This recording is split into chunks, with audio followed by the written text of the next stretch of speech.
Someone else sit here. Oh, here, there's a seat here. All right. So we have a... Yo, guys, are you guys set, please? All right, thank you. Can I get that? Thanks. So we have a long agenda for today, okay? So we're going to dig deep and get through this as responsibly and quickly as we possibly can. All right? Can I get a pen up here? We're going to call to order at 6:41 p.m. We'll start with roll call. Neil? Okay. Alvarez? Here. Bergman? Here. Bethel? Here. Uva? Here. Broccolo? Here. Bird? Here. Caceres? Here. Caron? Here. Chaudhry? Chen? Here. Chow? She's here. Yeah. Clark? Here. Convoy? Here. Conrad? Here. Ortiz? Thank you, Colin. Crook? I know. Here. Essick? Here. Ortiz is here. Colin? Faya? Is that, oh, we already distributed? Ghanem? Hassan? Colin? Can you go through and just see if Jones? anyone needs a copy of that? They can take. Khan? Lopez? Here. Lakshkarnayagam? Here. Mayers?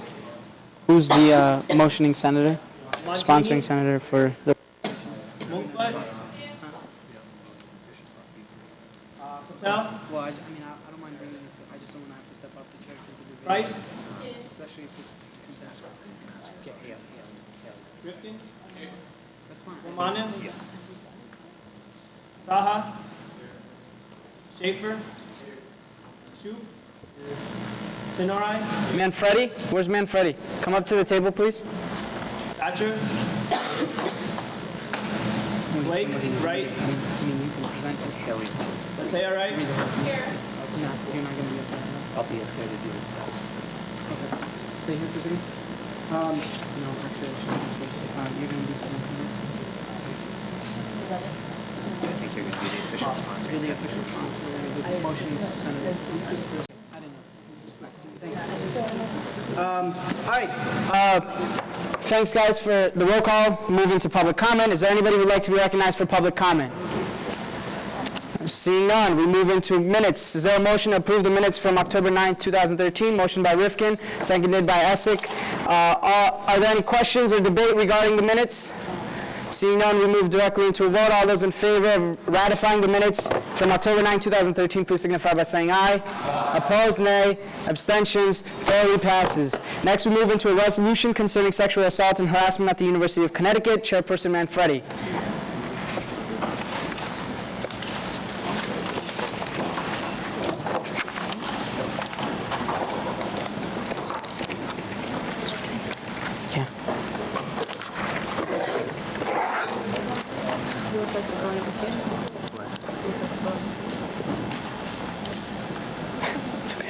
So before we get into an actual resolution, the one behind me, I just want to go over in case.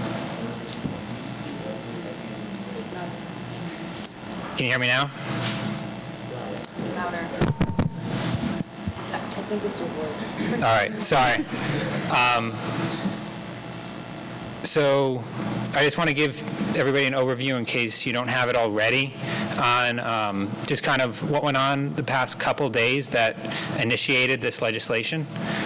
So on October 22nd, 2013, current and former UConn students filed a Title IX complaint, which is basically a complaint against the university that they didn't do enough to create an atmosphere where they could feel safe and where they could feel that any allegations they made of violence or assault were, handled appropriately and swiftly and with the utmost respect. So because of that, it just raises the issue that there is sexual violence and sexual assault at UConn, and that's kind of was not the the sole reason we brought this legislation, the sole reason is that it is present, but the fact that the complaint was filed is, the real reason it's coming up at this point. So, with that, Haley will, or Senator Manfredi will read the I'm a legislation. chairperson now. Chairperson. All right. A resolution concerning sexual assault and harassment at the University of Connecticut. Whereas the recent Title IX complaint filed on October 21st, 2013 by current and former UConn students acts as a stark reminder that sexual assault and harassment is present on the UConn campus and requires the immediate attention of the entire UConn community. Whereas the undergraduate student government has an incomplete understanding of the policies and processes of the UConn administration and UConn Police Department with regards to sexual assault and harassment prevention and response. Whereas the undergraduate student government, I just read that one. Nope, sorry. The undergraduate student government has an incomplete understanding of the opinion of the student body regarding campus culture and efforts to improve it. Whereas the lack of such understanding renders it necessary for the undergraduate student government to collect all relevant facts and opinions regarding sexual assault and campus culture before proposing actions to foster a culture of safety and respect at UConn. Whereas despite the responsibility of the undergraduate student government to advocate for the safety and respect of all students at the University of Connecticut, action by USG regarding the prevalence of sexual assault and harassment at UConn has been substandard and inadequate. Therefore, be it resolved that the undergraduate student government unequivocally condemns all forms of sexual assault, sexual harassment, and gender discrimination, including those acts perpetrated against the UConn students who filed the Title IX complaint. Be it further resolved that the undergraduate student government believes that it is the right of all students, faculty, and staff at UConn to live without fear of assault and harassment. Be it further resolved that the undergraduate student government demands that any allegations related to sexual assault or harassment be addressed swiftly, respectfully, and to the fullest extent possible by the UConn administration and the UConn Police Department. Be it further resolved that the Student Development Committee shall lead research into the UConn administration's sexual assault prevention and response policies and the campus culture as it relates to respect and violence. Be it further resolved that the Student Development Committee shall present a report on this research by the last Senate of fall 2013, including recommendations for instilling a culture of respect on the UConn campus. Be it finally resolved that the undergraduate student government calls on the entire UConn community to work together to ensure the respect and scrutiny of all its members, or security of all its members, and pledges to act swiftly, diligently, and tirelessly until these goals are met. I'd like to entertain a motion to enact I'm sorry, you want to finish? Yes. Go ahead. Thank you, Mr. Speaker. Senators, what has been happening this week is absolutely an issue that we need to address. This is the undergraduate student government saying that we need to get involved. This is our measure to say that we are not going to simply wait for things to play out. We are on the starting line. We pass this, the gun goes off. We are going to make a difference. Thank you. I'd like to entertain a motion to enact a resolution. Senator Lopez, seconded by Hassan. Okay, we'll move into questions. Seeing none, we move into debate. Those who would like to be Senator Alvarez. Senator Conboy.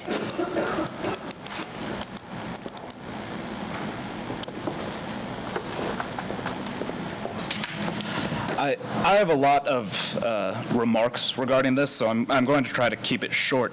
But starting off for background of this whole thing, why this legislation is before you.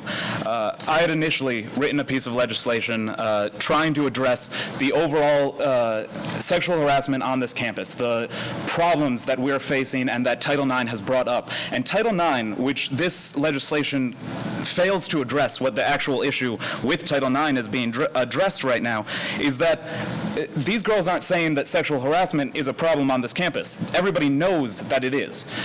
We have known. It was brought up last year with the open letter to President Herbst, and then a girl being horribly harassed, and then Senate did not convene to say anything about it. And so this has been something that we've known. Sexual assault and sexual harassment have been on this campus and have been a problem on this campus for years and years.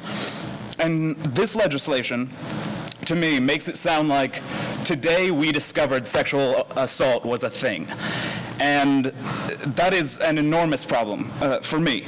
And that the administration is really the problem that Title IX is meant to address.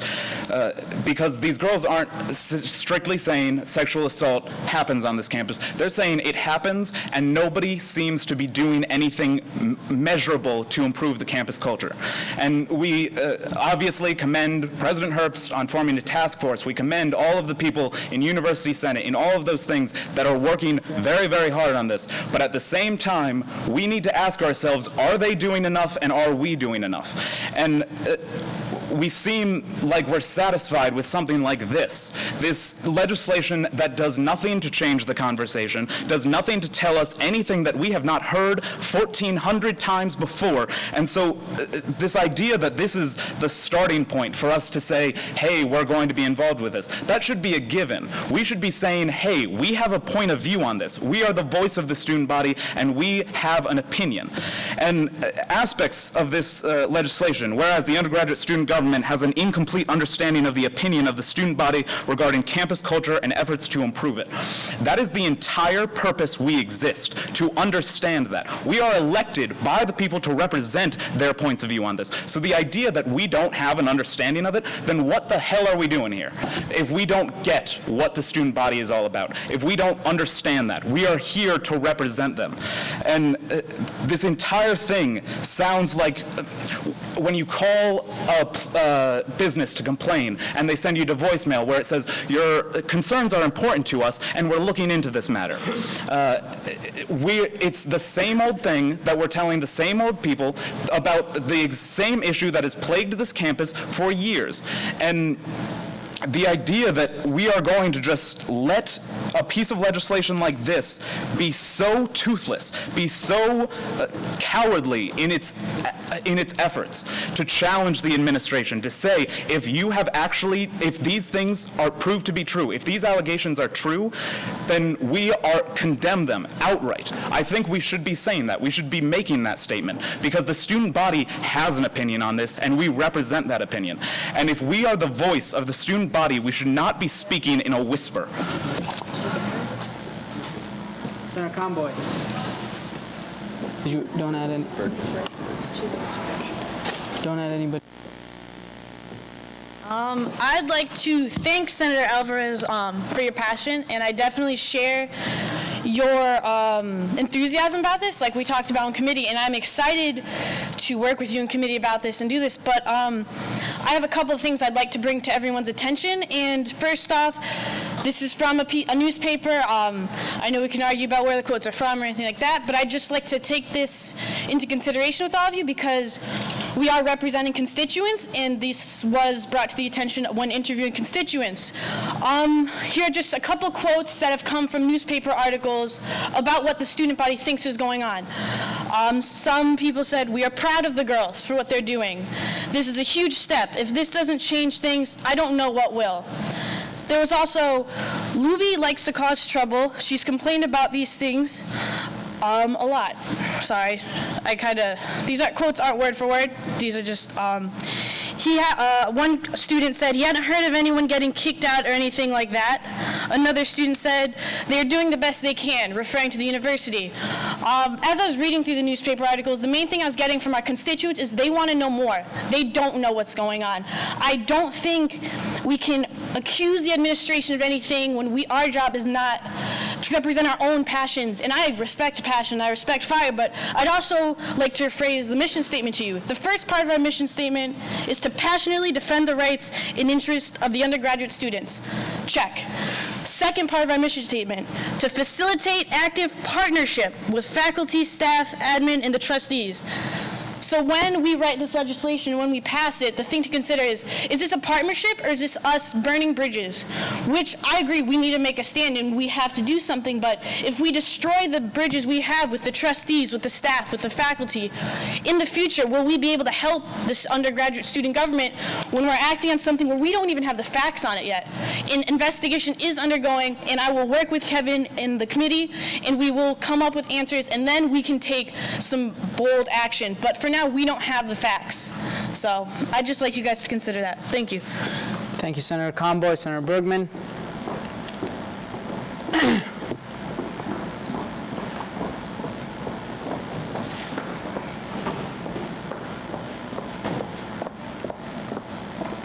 I'd just like to further what Senator Conboy said. We don't have all the facts. And what this legislation is, it's a call to action for us to find out more. I don't think it would be appropriate for us to just jump in and have a more aggressive legislation that Senator Alvarez was promoting, because we don't know all the facts. And there will be a time when we have all that information for us to make those kind of decisions. But at this point, I don't think that we have all the information, and we can't, and I don't think we have the information to be making an opinion. So that's it. Thank you, Senator Bergman. Senator Myers? I'm sorry? Yeah, there's nobody after Senator Bergman, so.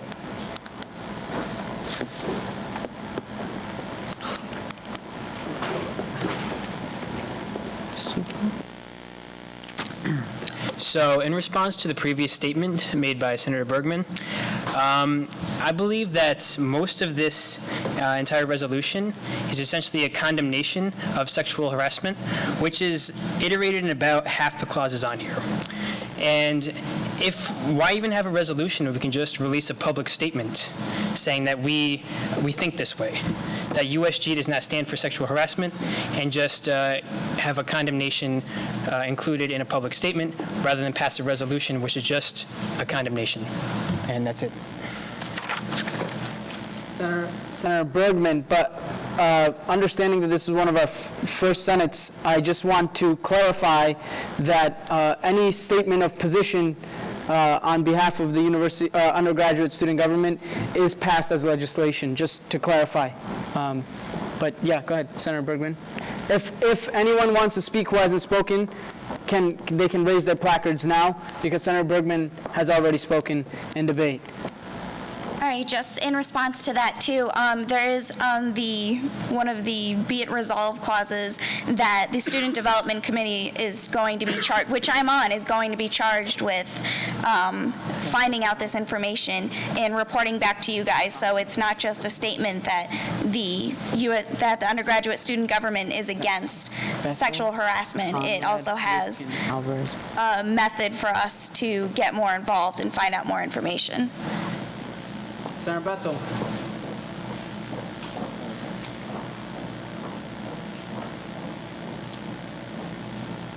Senator Saha. Before Alvarez, Saha. Good evening, everyone. Good evening, everyone.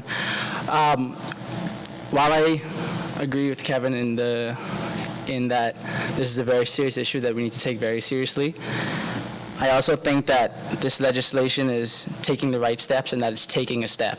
And that's what it is. It's the beginning of a process. And I think that this is the beginning stages of this, the Title IX. And like I think Senator Bergman said, we don't know all the facts. And until we know all the facts, we should hold back until we actually go out and start attacking people, attacking the administration. I think that this legislation is a legislation to find out what happened, what has happened before. I think that it's the right steps to take at this moment. Senator Conrad. Thank you, Senator Bethel.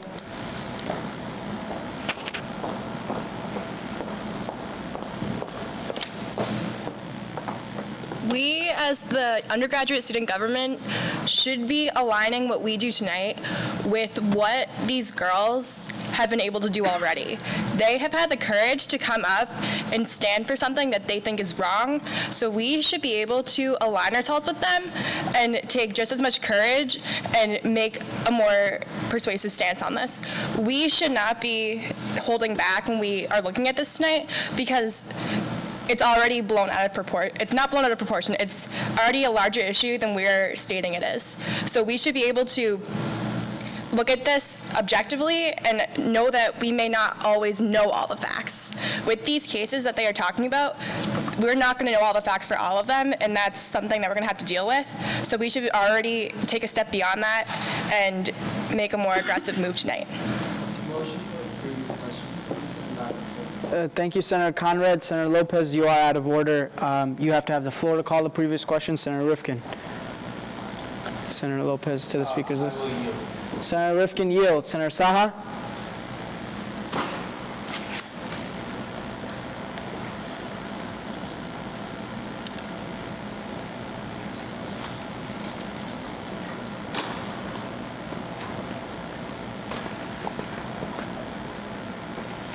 I agree with this resolution and that we do need more information before we make a decision. However, there are some questions that I wish that this legislation would also answer. For example, what are a student victim's options if they are sexually assaulted and the police do nothing? Specifically, what are their options between filing a police report and seeing an attorney to file a complaint against the university? I ask these questions because if there is an opportunity for USG to provide an additional option for victims of sexual assault to see their perpetrators face justice without such an option being an additional hardship on the victim, then it is our responsibility to do so. And not doing so would be a critical failure of our institution in its most basic function of providing an education to our students, which cannot occur if they feel that they are unsafe. I believe our greatest question here is what can we, USG, specifically do to firstly prevent sexual assault, and secondly, what can we do to make sure that these complaints are addressed in a timely and effective manner? Thank you, Senator Saha. Who's next on the speaker's list? Senator Lopez.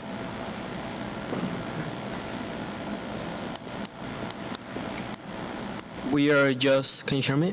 We're just going back and forth. The act concerning this legislation is in order for us just to take a step into this matter. So I feel that we should just vote on it. Good? Would you like to? Yeah, motion.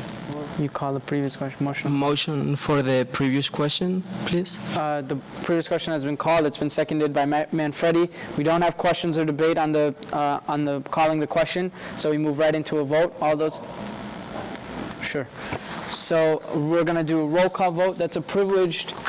Can I get the? You can record it. That's all right. Let me get that, please. All right. So we move into a roll call. This is a roll call not on the actual vote of the legislation. This is a roll call on calling the previous question. In other words, you're not voting in favor of the resolution or against it. You are voting whether to call the previous question or not. So we begin. Alvarez. Nay. Bergman. Nay. Bethel. Nay. Buba. Nay. Broccolo. Nay. Bird. Nay. Caceres is not here. Caron. Yes, oh, I'm sorry. Caceres. Oh, are you leaving early or I forget? I'm sorry about that. Caceres, how do you vote? Yeah. Now, see, this is not as updated. Caron. Chaudhry's not here. Chen? Chow? Clark? Conboy? I'm sorry? Conrad? Cortez? I'm sorry, you guys have to speak up. Nay, thank you. Crook? Essick? File? Ghanem? Hassan? Himes? Is she abstained? Jones? Khan? Lopez? Lakshkar Naigam is stepping in and out. Is he here still? He left. He left, okay. Myers. Montini. Munkbot. Ing. Price. We missed Patel. Patel. Garth. Sorry, Rana. Rifkin. Romanev. All right, she's coming too. Saha. Schaefer. Shoop. I'm sorry? Sinoi. Smith. Is done? Is he done? Yeah, he's done. Thatcher. Wright. Going to be done. Latoya. I'm sorry. That's not even your name. Senator Wright. I'm so sorry about that. I'm really sorry. Manfredi's not on the roll call, but Manfredi? She abstains. This is an older version. We have you on the updated version. Okay, the motion fails. So we've resumed debate regarding the resolution. Is there anybody who would like to be recognized for Senator Alvarez? You have spoken before, so we're just looking for newer members. Senator Conboy's also spoken before. Senator Wright gets the floor. Conboy's after Alvarez. Anybody else? Okay. So this is debate still. The motion to call the previous question failed, right? Hello, everyone. I think everyone probably misinterpreted what Kevin said, and I personally agree with him because while they were reading this, I had some difficulty with the language myself, and I think that we're not arguing here that the facts, we have all the facts. I think what he's saying is where it says a stark reminder, this is something that everyone at UConn is fully aware of. I'm taking a sociology class, and we had a present, some speakers came in and we were speaking about this in class, and one of the things that came up was that they were at this event and something that they asked about UConn culture, and surprisingly this was one of the big issues and people were screaming. So for USG members to be saying, oh, this is a reminder that this does exist at UConn, it's unacceptable because we should be the body of this, we should be representing the students, and therefore we should be fully aware of things like this, and we don't need like a little minor event or something to influence a legislation or something. And I think that's what he's saying, not necessarily that, oh, we have the facts, so now we need to act or burn bridges or whatever. So I think that's basically what he was saying, and I agree. Thank you, Senator Wright. Senator Alvarez was next, I believe. Since we're finishing, anybody else who hasn't spoken already who would like to speak? Senator Khan. Anybody else? Senator Khan has the floor. I'm sorry, Senator Alvarez. You can stand up here. Make me walk all the way up here? I like watching you walk. Go ahead, Senator Khan. When you get a chance, if you could collect all the placards and bring them down, that would be great, Senator Alvarez. And every subsequent Senate, if you could bring them back up. All right, sorry, Senator Khan. Go ahead. All right. Hello, everyone. This is my first time speaking, so kind of nervous, but yeah. I think Senator Lopez said best. We're just going back and forth, left and right. You know, I think we should add this. I don't think it's going to work. But in my honest opinion, I think it's kind of the right step forward. I mean, no offense, but a while back there was a concert, if anyone knows Little Fest, I don't know what it's called. The performers say it out, and this is a school infamous for what? The rape trail? Everyone's cheering, yeah! And I'm like, but that's something not to cheer about. You know, I have friends who go to Boston University, North Carolina, and they tell me, you know, are you that school with the whole sexual allegation thing? And I have to say, yeah, that's true. It's not something to be proud of, you know. I agree that maybe some sections of it could be improved. I agree that some things, I don't know if it's going to work very well, but I have to say one thing. I want to get this culture out of UConn. That's my personal opinion. I know all of you agree. This conduct cannot be tolerated. This is not the school we are going to. This is a public Ivy. This is a school that we went to because we want education and we want everyone to have a great time, not a bad time as these four girls have. And this is becoming something part of UConn, and we have to stop it. This is not something of allegation or anything. It's part of a culture. That's what these four girls are trying to stop. And I think USG should do something, whether we vote for this or not. We should do something about this. And if Student Development Committee or any committee by that matter could do it, I'm all in for it. So that's just my opinion. Thank you. Thank you, Senator Khan. Anybody who has not spoken before who would like to be Senator Byrd? Anybody else? Don't have to do it one at a time. We can get a speakers list going. Okay.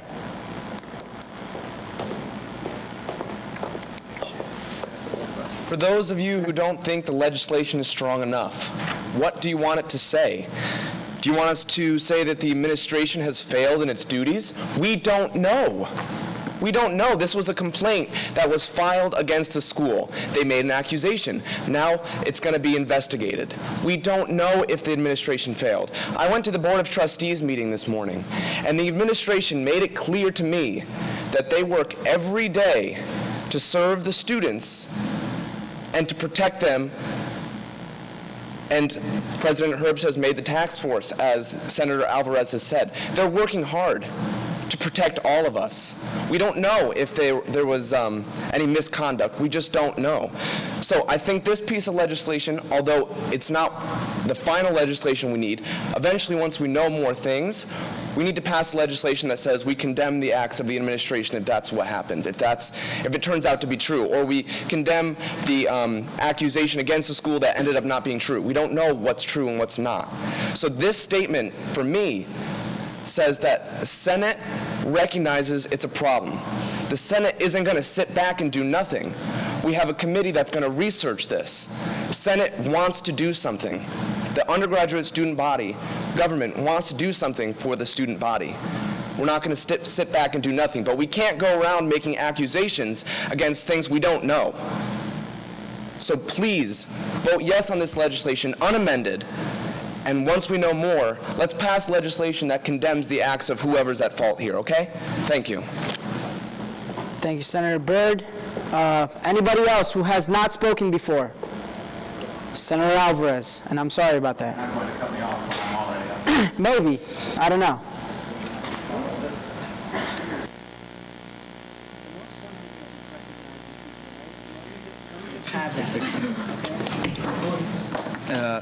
Well, there's a couple things. Also, first, with even the recognizing right now, I think it's interesting just look at the style of what's happening right now. Whereas with funding things, we've done this before, where everybody seems to be rushing to raise their placard to get ahead to talk about the issue. This is an issue where people are tentative to. People are nervous about raising their placards, about coming up here and talking and saying one way or the other. And I understand where you were coming from with calling the previous question in saying that we're just going back and forth, but I think we need to be going back and forth on this. We need to be discussing it and arguing it and saying, I believe this and I believe we should be confronting the issue. And with what Senator Byrd said, that you've seen that the administration, or as they said, they're really looking at this issue. They're really concerned with this issue. And I've served with members of the administration on Student Welfare Committee, and we spoke about this just last week. And I am absolutely certain that those members are all very, very deeply invested in trying to make things better on behalf of the students.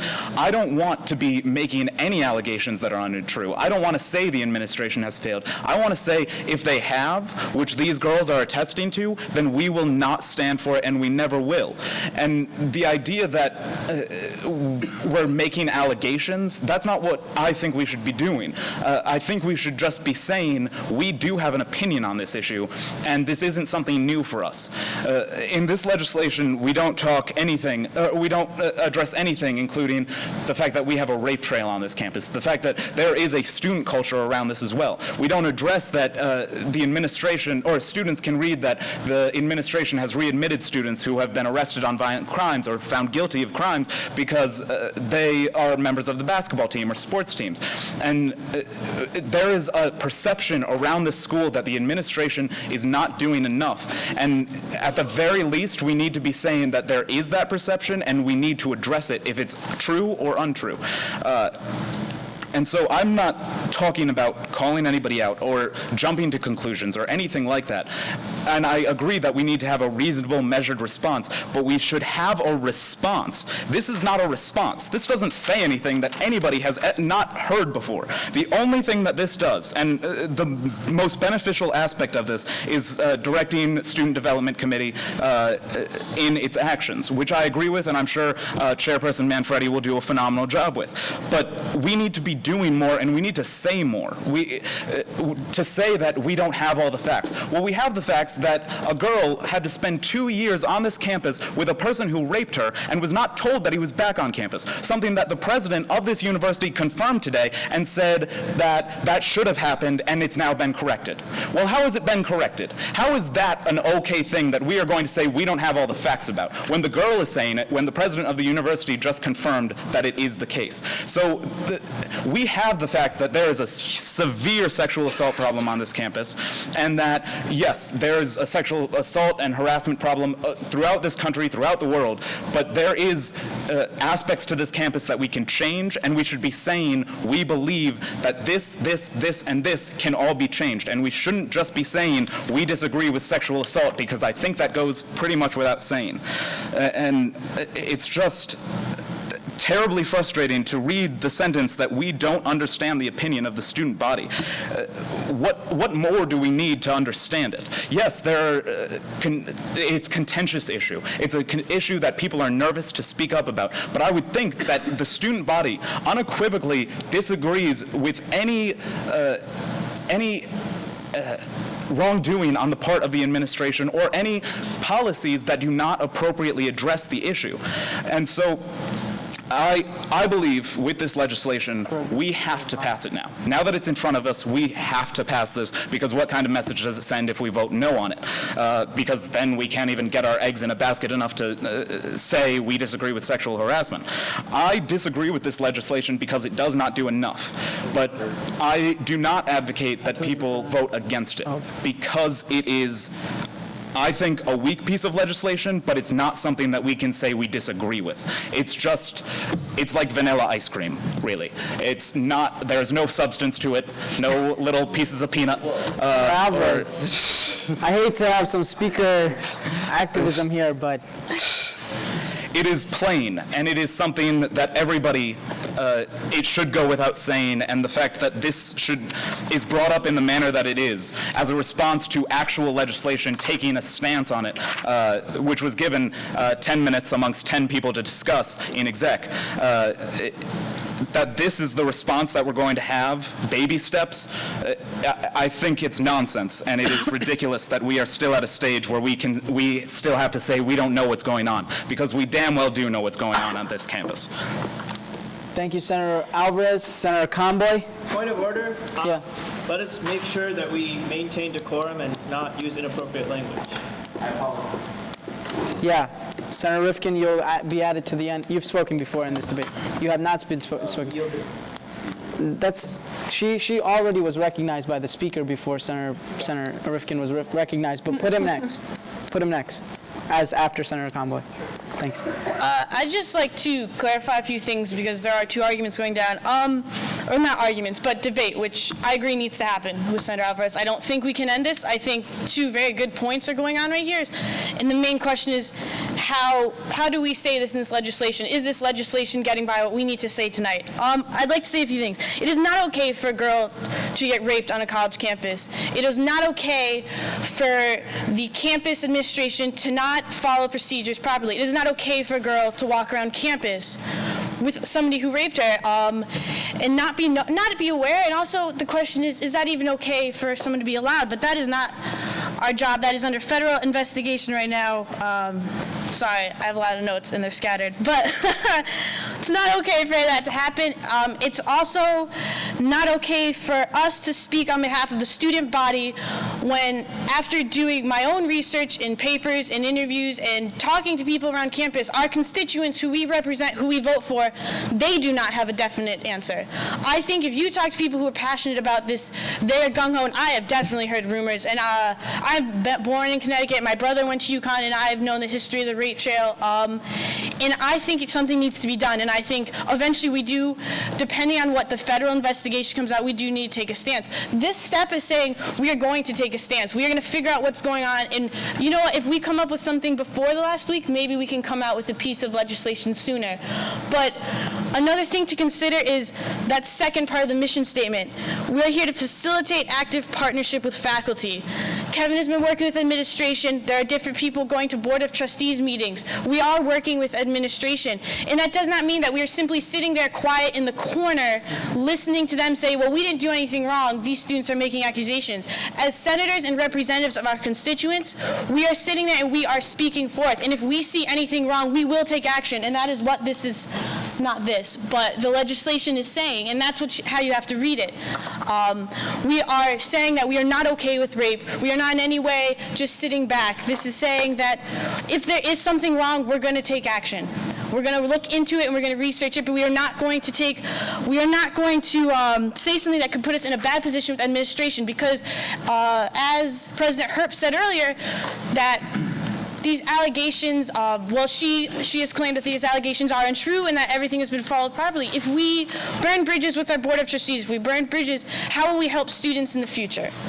I think action needs to be taken, and I don't think it's okay what these allegations are saying. And if these are all true, then yes, we need to take action. And I also like to mention that me and Kevin Alvarez are on this committee along with Chairperson Manfredi and and I don't think me and Kevin Alvarez are just going to sit back and not say anything. So I'd like you all to consider that. And I think this is a good debate, so carry on tonight. Thank you, Senator Conboy. Senator Rifkin, I'll recognize Senator Rifkin, and if anyone, while he's coming to the podium, if anyone hasn't been, participated in debate and would like to be recognized next. Okay. I think the majority of people that have come up here, and I think the sentiment of Senate as a whole agrees that some action needs to be taken. And I feel like people support a piece of legislation that would go out. However, concerns have been brought up about this specific piece of legislation. One that I would like to touch on quickly is that I think one of the preeminent concerns of USG is to understand the student opinion and to then act on the student opinion if that is not the chief goal of student government.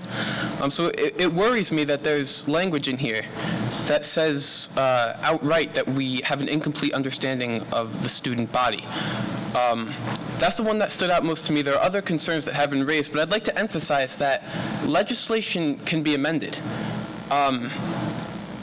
Legislation should not be passed just to pass legislation to take a step forward on this issue. If we want to take a step forward, we should amend the legislation so that the Senate entirely supports it, that we're 100% behind it. And while I was working on it with a few other people to amend this legislation in some of the wording, so that we all do support it. I haven't yet completed that, but I urge you all to work with me and to work with each other to amend this legislation so we can, as student government, as Senate, represent the student body so that we're all 100% behind it. Thank you. And if any of you would like to work with me on amending this legislation so we're all behind it, I invite you to come up. There's 2 empty seats next to me. Thank you, Senator Rifkin. Senator Bergman.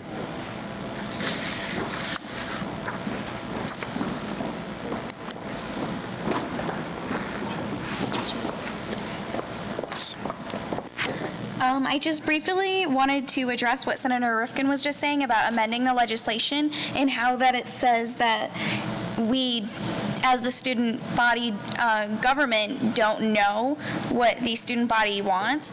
And I just want to say that this is a call to action. This is a call to find out. It's not saying that we aren't 100% behind what we're passing. It's saying that we don't know and we want to find out more.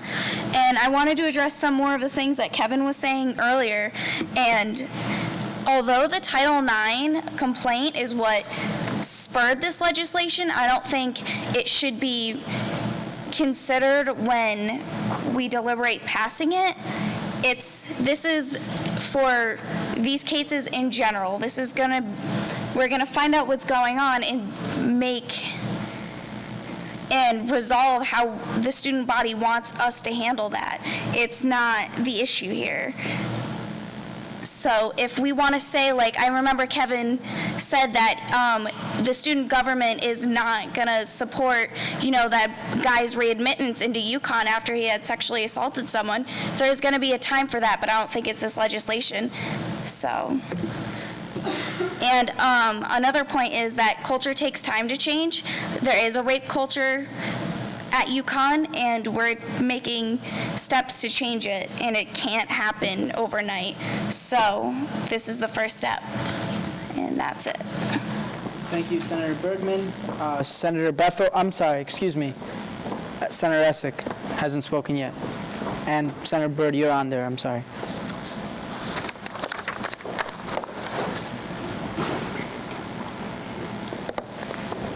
So I believe that everything that's been said so far basically divides us into two different groups. There's a group that believes that this is enough. There's a group that believes that this isn't enough. But the truth is, we both agree that action should be taken. It's just a matter of what action we want to take at this point. So there are basically three possibilities. We could do nothing, which then we lose our credibility as the undergraduate student government body. We could try to get more information, or we could take a stand. I believe that this piece of legislation begins to take a stand, as it even mentions that we are completely against and we condemn sexual assault. But I do believe that, as Senator Alvarez and a few other people have mentioned, in certain lines such as, whereas the undergraduate student government has an incomplete understanding of the opinion of the student body regarding campus culture and efforts to improve it, I think we do recognize that there's a divide within the student body. Whether or not we understand that there is a divide, it's just that we don't, the wording here makes it seem like we don't necessarily know everything. So at this point, I think we're not ready to amend it, so I would like to postpone or table this until the end of Senate, so we have time throughout Senate to work on an amendment. So I motion to postpone this till the end of the Senate.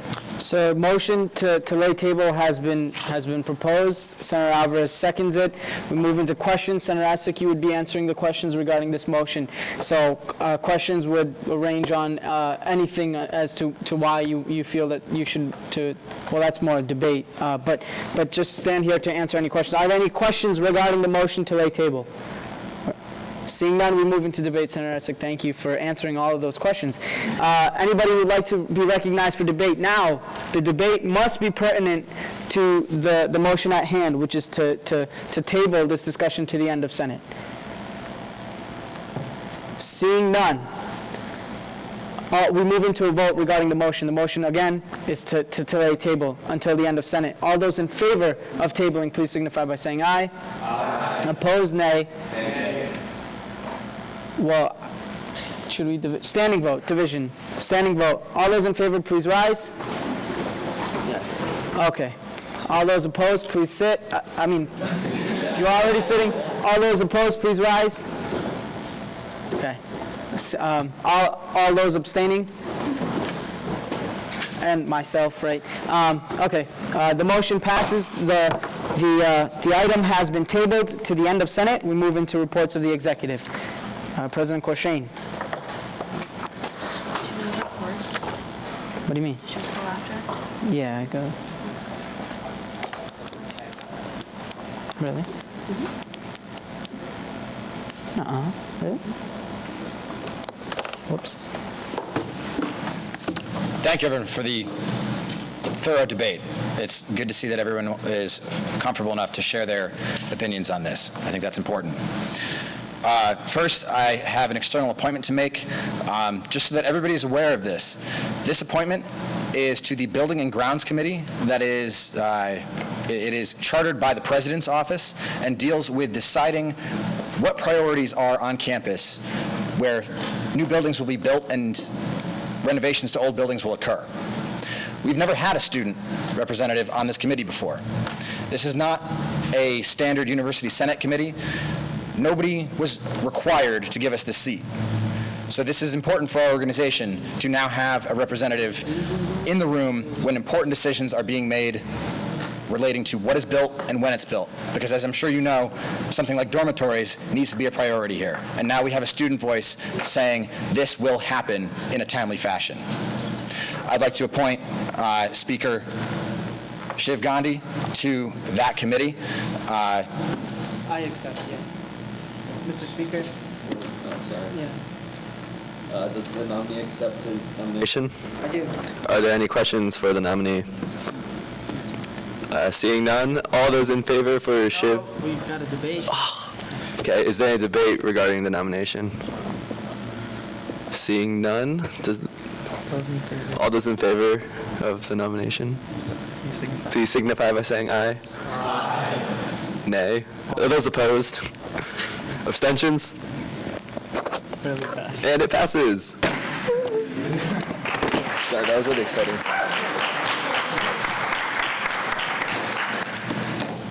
If anyone has any questions about that committee, please direct them to Speaker Gandhi. We're very excited to have this in the works now. A little bit of updates on what has been going on at with my time. Josh Essick, Senator Essick, who has stepped out, joined me to meet with the Police Chief O'Connor on Thursday. Nothing particularly significant there, but as I'm sure some of you have heard, there will be opportunities for ride-alongs with the police officers going forward on the weekend. So if you're interested in that, talk to Senator Manfredi, Chairperson Manfredi. I'm sorry, Ailey. We're in a rut tonight.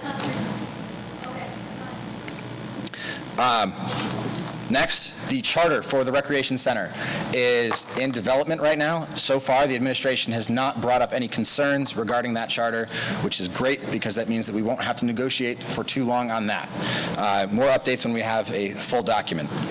And finally, I do want the Senate to be aware that changes to the guard dogs program are possibly coming down the pipeline. We're evaluating what the situation is, but I want you guys to know that that is happening so that if something does happen in the next few weeks, you're not saying, hey, where did this happen with guard dogs? If you have any questions about that, please see me after.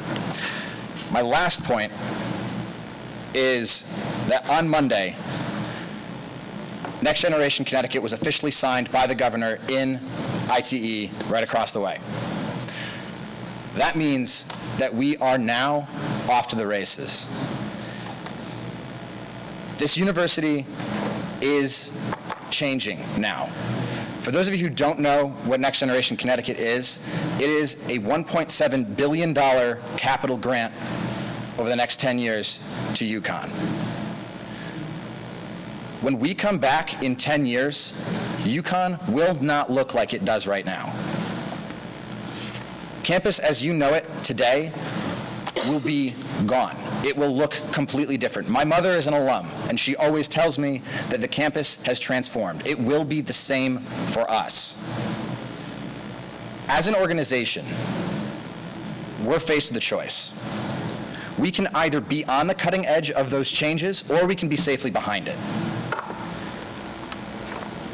There are different types of student governments. There are ones like us now, and universities that are what we were like 5 years ago as UConn, where changes happen, but happen slowly and don't have a large scope.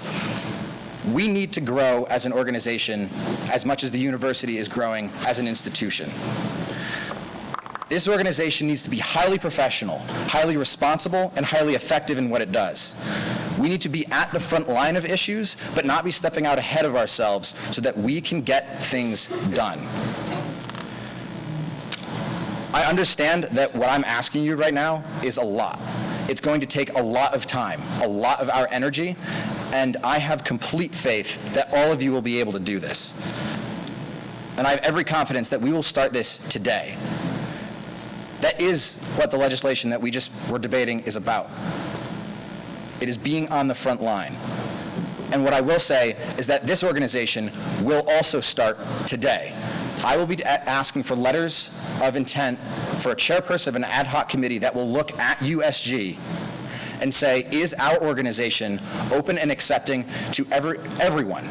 That includes open and accepting to gender, ethnicity, faith, background, everything.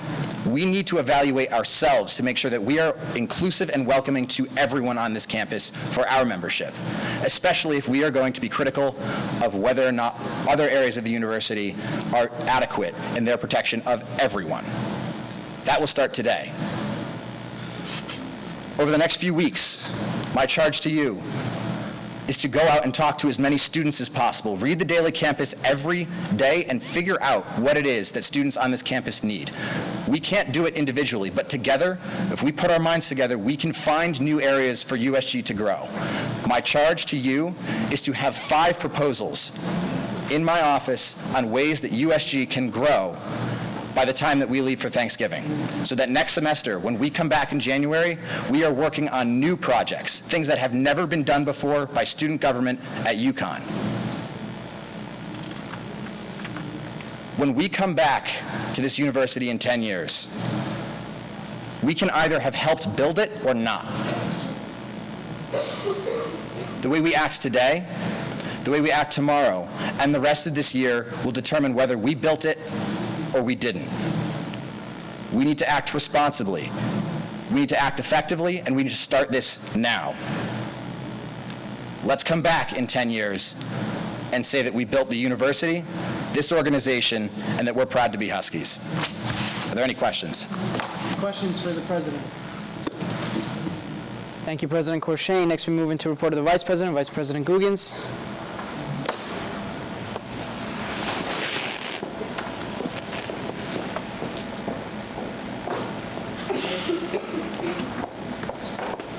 Hi, everyone. I feel like it's been a long time. So, all right, I'm going to keep this really short just because I know we have a lot to do tonight. Constitutional review is underway, so if you guys have any questions about that, feel free to talk to me or Neil Rana. I'm not going to go through all of what they're talking about just because we're short on time. Also, the points board is going up probably right after Senate, and we're going to see if we can also send out point totals and or warnings to people who are kind of low, just to let you guys know where you guys stand on that. So you'll hear more from me tonight about that, and that's all I have. Are there any questions for Vice President Guggens? Thank you, Vice President Guggens. Next, we move into report of the Comptroller, Comptroller Price.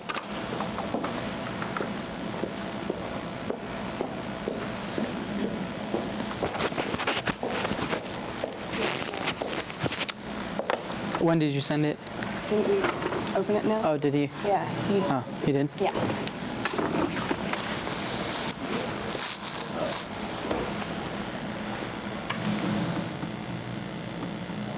Yeah, that's fine. Spending is slowly starting to pick up, not as much as I would like, so continue to plan, please. You have budgets allocated to you, and if anything changes with those budgets, please let me know, and that goes for everyone in the committee. Come up with ideas to spend your money. As you can see, this is the percentage of money that has been spent. So funding board has spent around 50%, guard dogs has spent around 50%, everyone else is coming in underneath that, and a few committees still haven't spent anything. Also, as I said 2 weeks ago, it is our duty to spend the money in a fiscally responsible manner that we are given through student fees. There are a lot of student organizations here tonight, so some of their money has already been allocated to them, and it's already been approved. If that's the case and it goes with the policies, then I don't see why we shouldn't fund them. They're all great organizations, so please keep that in mind. If you have any budget questions, please come to me. Are there any questions for the Comptroller? Thank you, Comptroller Price. Next, we move into a report of the Chief of Staff Giordina.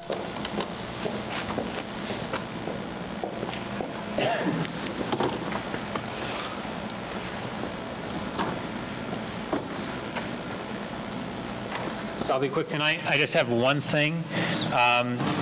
as President Courchain said last Senate, I am the chair of the Elections Oversight Committee. I'm going to be sending out an email soon for letters of intent applications to serve on that committee. The letter should include your experience, what year you are at UConn, the reason you want to serve, and kind of just opinions or ideas about elections policies in USG.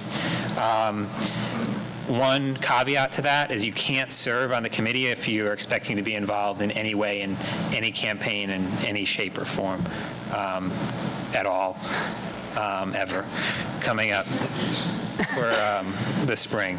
So that's it for me. I'll be sending out that email tonight. I'm sorry about that. Are there any questions for the Chief of Staff? Thank you, Chief of Staff. Oh, sorry, Senator Lopez? Yeah, so this is the committee for consent, right? This is the Committee for Elections Oversight. So we just set the elections policies for USG. Are there any other questions for the Chief of Staff? Thank you, Chief of Staff Giardina. Next, we move into report of the legislative.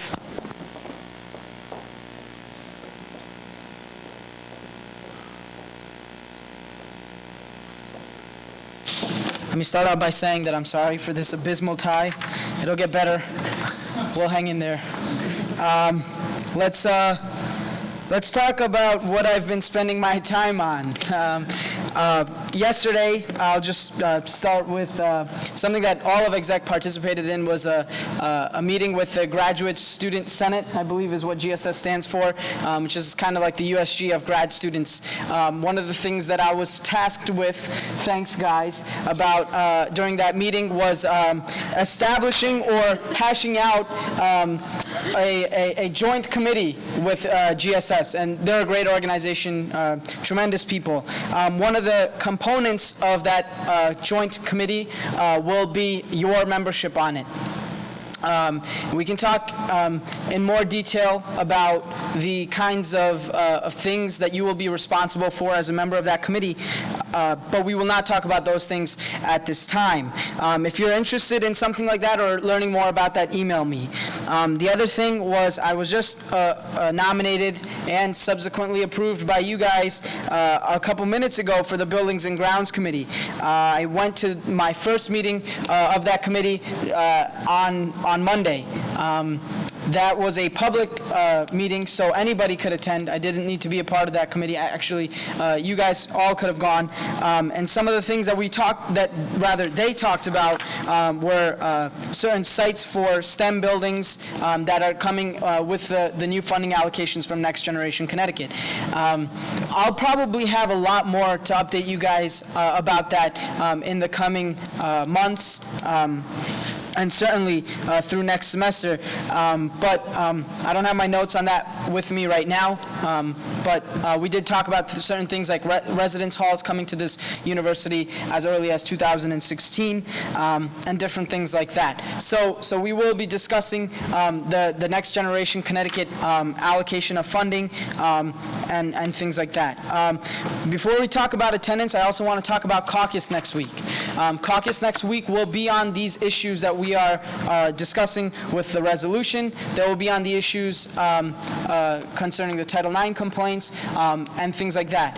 One of the things that I want to make explicitly clear is that you will have a week between now, or you have a week rather, between when you're finding out about the topic of this caucus and today to prepare for that caucus. And preparation means a lot of the input, the student input that we were talking about earlier, or that rather you guys were talking about earlier through debate, and some of our members have been talking about with in keeping in line with our mission statement. In other words, come to caucus tomorrow, rather next week, with student leaders if you have to.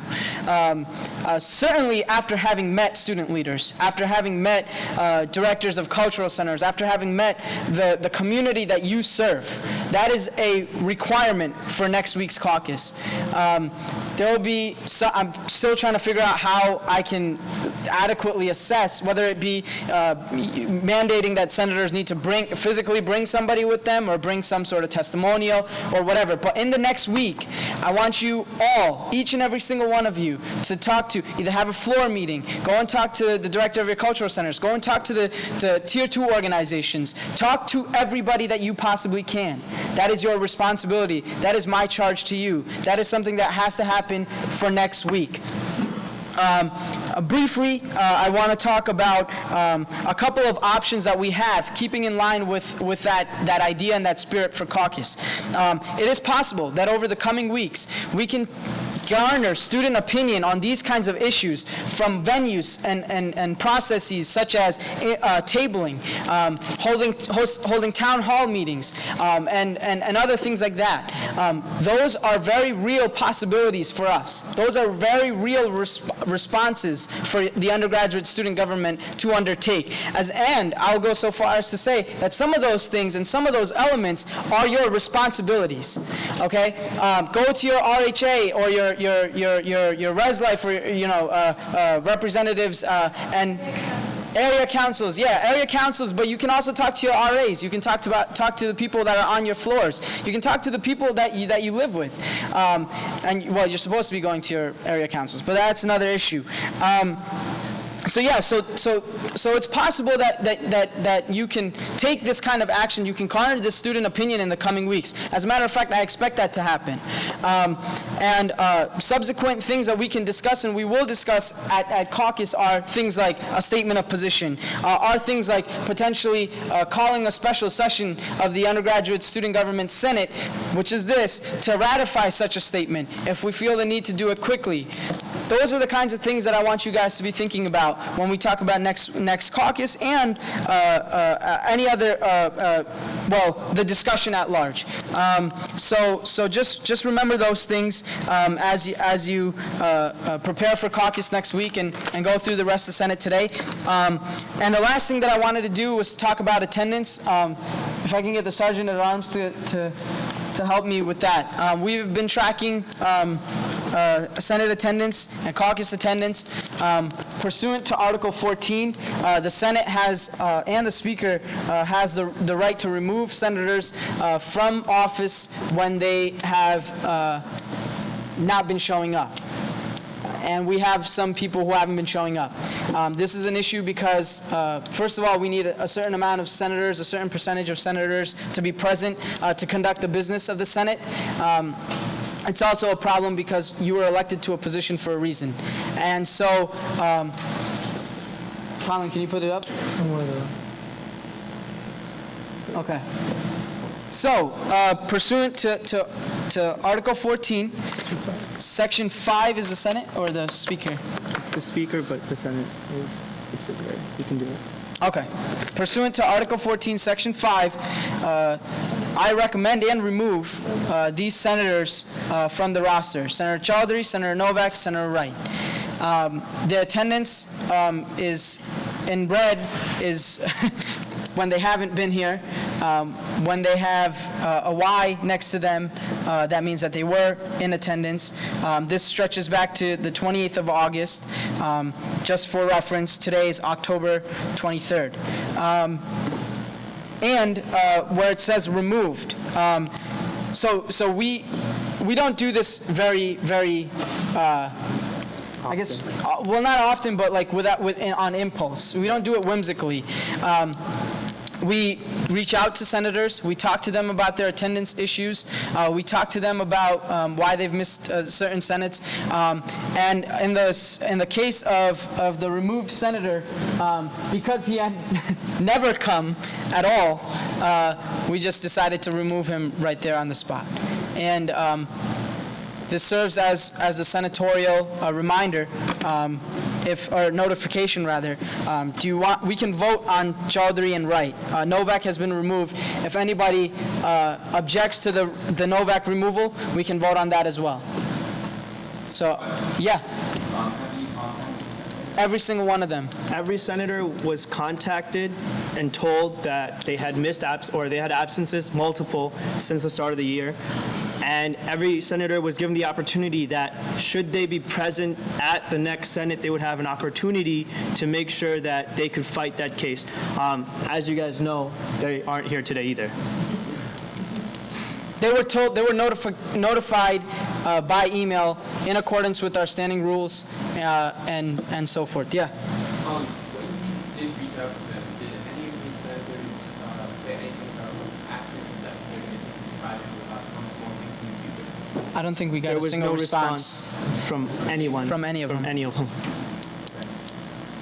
Any other questions? Yeah, Senator Alvarez. How long ago did you email Senator Chaudhary was 2 weeks ago. I think he was after last Senate or after last caucus. I believe so. Let's see. I can give you the We'll pull it exact up date. and the exact date in a second. All of them were emailed on October 14th, so 9 days ago. So, and 9 days ago means they also had the opportunity to come to caucus. Yeah. As Senator Rifkin asked the same question, which is a good question. In fact, we hadn't gotten a single response from them after our October 14th email. Yeah. In 9 days? He was, yes, Great. he was, But since August 28th, he hasn't come to a single meeting. And quite frankly, I mean, you should, okay, he's been here before. All right, you know what? I'll just leave it at that. Any other questions? Okay, so we'll vote. Senator Chaudhary and Wright, you want to do them together or you want to do them separate? let's do separate. We'll do it separately. All those in favor of, oh, I'm sorry, you're the speaker right now. Oh, I guess, yeah. So the way that it's supposed to happen is I notify you, and then if there's an objection, then we move into a debate. So the way the Constitution reads, the Speaker has the power to remove anyone who has more than 2 absences, and the Senate is notified, and should you choose, you can overturn it by a 2/3 vote. So technically, if there's no objection, the Speaker can remove them outright. All right, you know, for the sake of Robert's rules, I hereby remove all of them. I'm notifying the Senate. If the Senate would like this opportunity to yes, Senator Rifkin? Senator, okay, so the removal of Senator Chaudhary has been objected to. Do you know, can you explain to the body why you're objecting to the? Yeah, Please, that falls under would be his good. now. Good.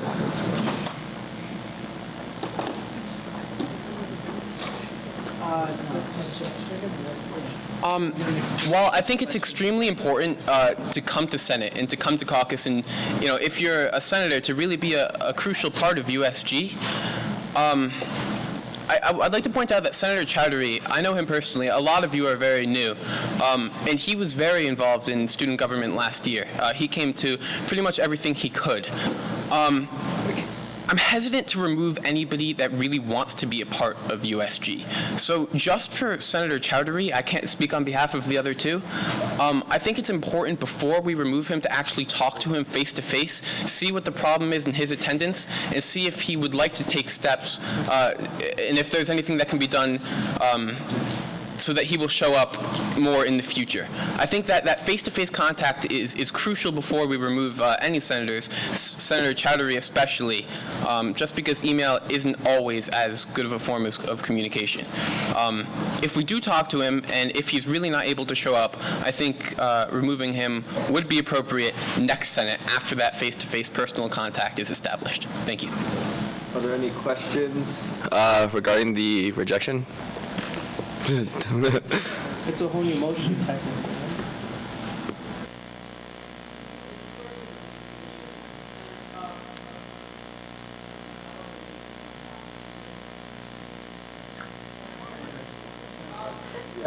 Oh. What's the proper? Am I making a motion, basically? Justice to discuss how we would handle what would you call this? Objection. An objection to the speaker pursuant to Article 14, Section 5.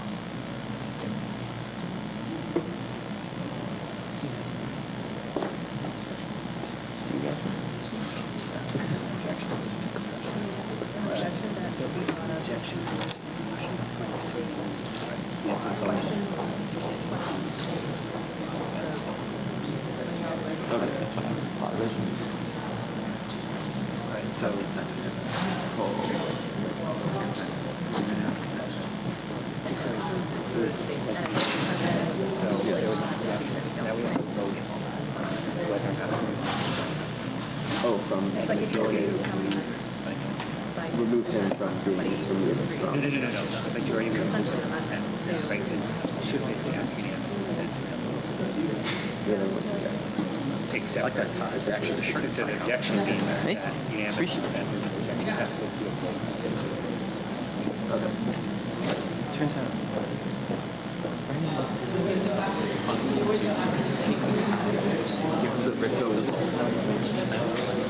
So I was going to explain this whole outfit. I had no idea what it was. He told me, and I forget. So yeah, go ahead. I'll yield the floor. Or whatever.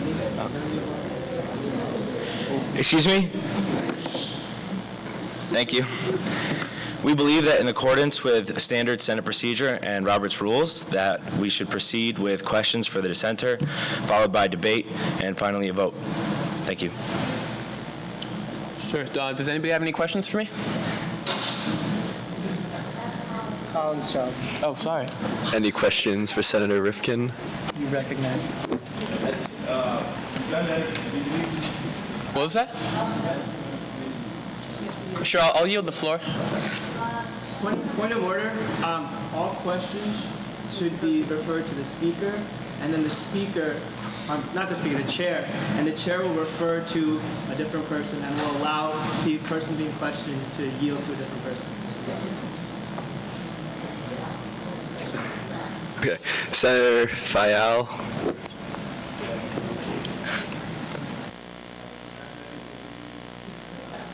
I'd like to yield the floor to Chairperson Manfredi.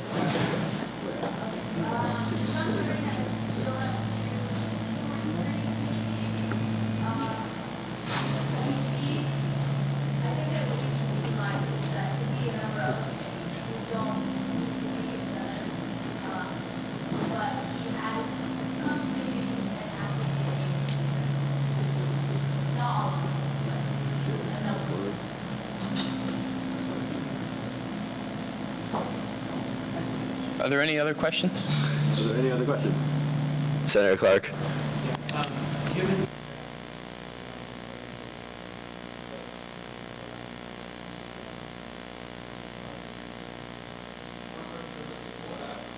Yeah, I can't hear you that well. Okay, I'm sorry. So given the fact that you know him personally, and I think there's a good chance you should say whatever reason, he's knowing this support for the people. What do you say to that rejection and responding to this? That would illustrate just the flaws.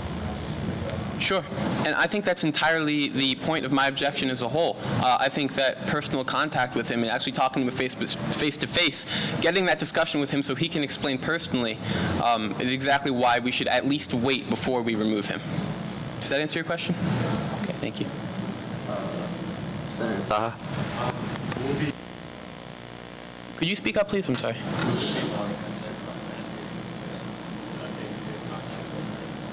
I'd be happy to take that on personally. Senator Himes. Chairperson Himes.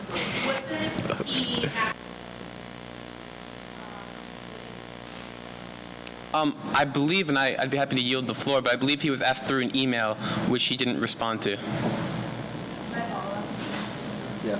So if we were to together today and ask him again, and he was already asked why should we ask him to come again, are you going to physically ask him to come, or are we sending him messages? Because I feel like that was already done. Sure. I will not be sending him another email. I think texting is a form of communication, if you want specifically, that he'd be more likely to respond to, and I know certain senators have his number. And like I said, it's not just about the emails. I think face-to-face personal contact so he can personally explain his reasoning and what to do in the future is why we should wait to remove him. Are there any other questions? Chairperson Manfredi.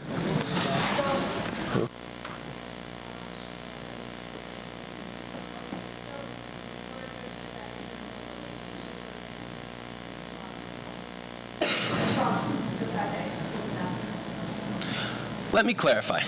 My objection to the removal is not because of my personal relationship with him. I referenced my personal relationship with him in reference to that he was an involved member of USG in the past, and that if he's not showing up to things now and he's not as involved, I would like to know why and what steps can be taken from there to get him more involved in the future, or if that's not a possibility, I would support him being removed. But I think that personal conversation with him needs to happen before we proceed with that, and that is why I'm objecting. Senator Khan? Oh, no. Oh, Senator Khan yields. Any more questions? Seeing none, we move on to debate. Senator Conboy.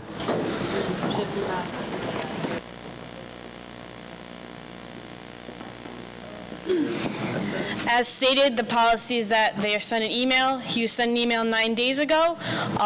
In past, he might have been an active senator. That means he would know how to be an active senator now. And if there was a personal issue, he would have already come to Shiv. He would have discussed it. I think I don't think anything puts him above the other two, and I respect the Speaker's decision. Thank you. I call for the previous question. This question has been called and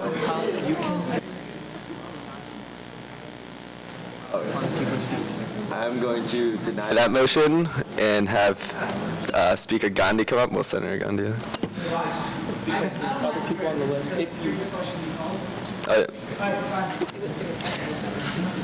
You can. Yeah, that's okay. All right. Let's be very clear, okay? Let's just correct the record. Coming to Senate is a fundamental component of being a senator, right? I think Senator, root words, right.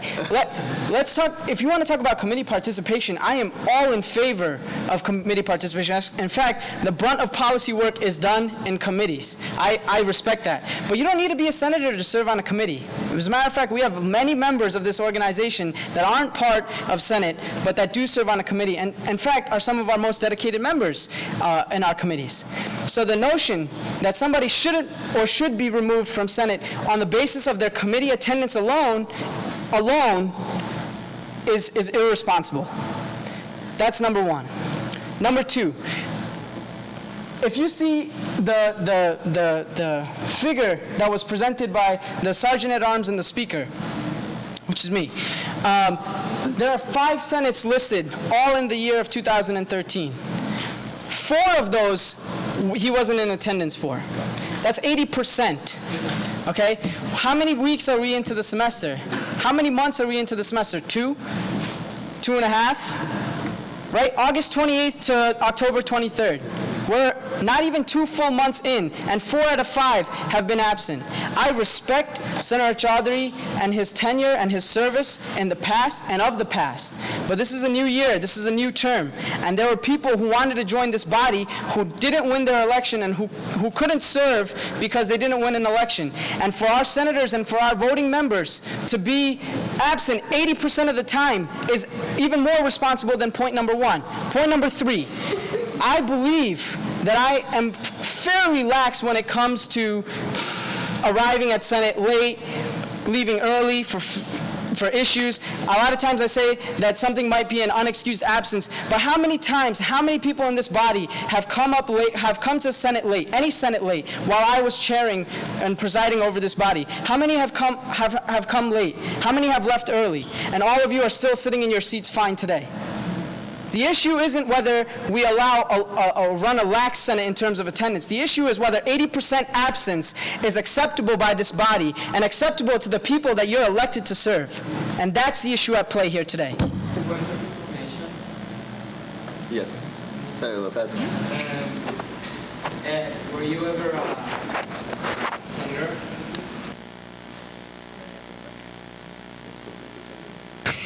Yes, I was a senator 2 years ago.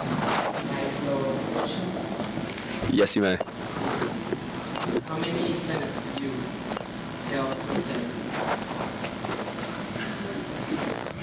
Around. To my memory, Yes. 0. He is the president. Point of order. Senator Lopez, if you don't have the floor, you only have the floor to ask a point of information. You can't comment. I yield the floor. Oh, yeah. Senator Caceres? Yields. Senator Rifkin?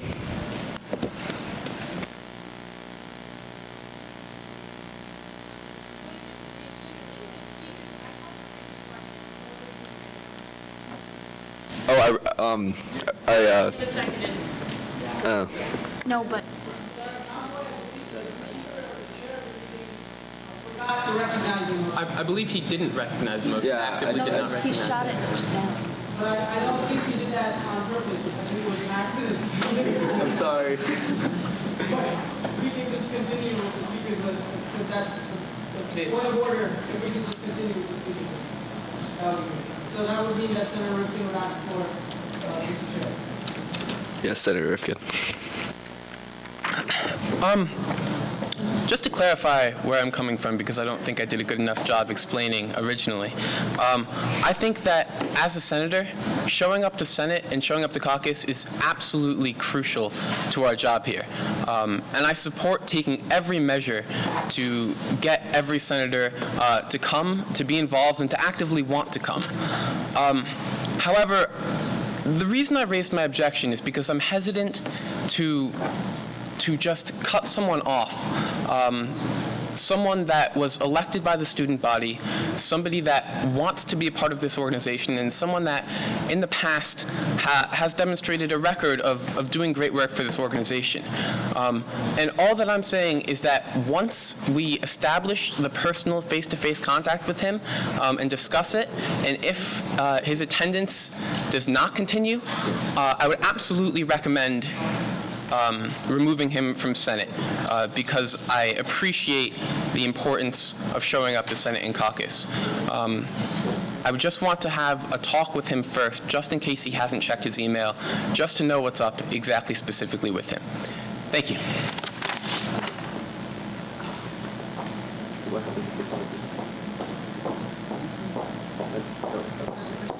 Okay, so we all have priorities. We're students and we're senators.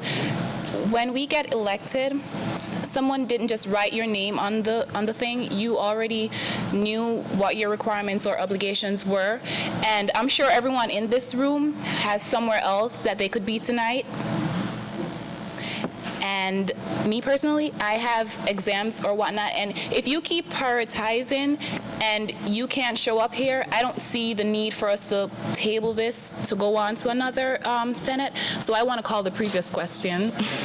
Seconded. If we can just all not, and just let me just come up here really quick and just screw the speakers list for a second. By unanimous consent. Say by unanimous consent. By unanimous consent. Okay, just real quick, because I texted him. All right, cool. So I texted him, and he said that he was really busy, and then I was like, so if we remove you from Senate, do you object? You can still serve on this committee, but you missed 4 out of 5 Senates. He's like, that's fine.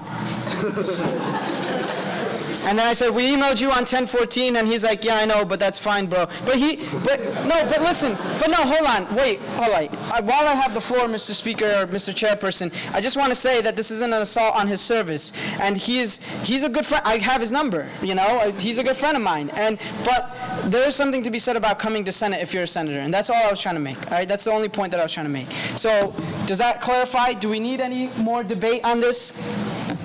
Can everybody yield? If that's cool, if you want to do that, if we can just figure it out as a body. Well, technically, it doesn't. The motion doesn't. Well, the motion doesn't belong to him anymore because it was seconded. So it's still something that the Senate has to consider. If we can just have a mutual understanding that everybody will yield, and then we can go right into a vote. And then, is that cool? Are we okay? So I'm guessing we're going to a vote now. No? You still have to recognize. Oh, okay. I mean, you don't have to. The question was called. Yeah, you have to make a decision on that. It was called and No, Conboy. Okay. Second. I would recommend you recognize the motion. Yeah, recognize the motion. I Recognize. recognize Senator Wright's motion, seconded by Conboy. Okay. So we move right into a vote to call the previous question. So we're going to move to a vote to move to the previous question. All those in favor say yes. Please stand. Aye. All those opposed? Nay. Abstentions? No one abstains, and it passes.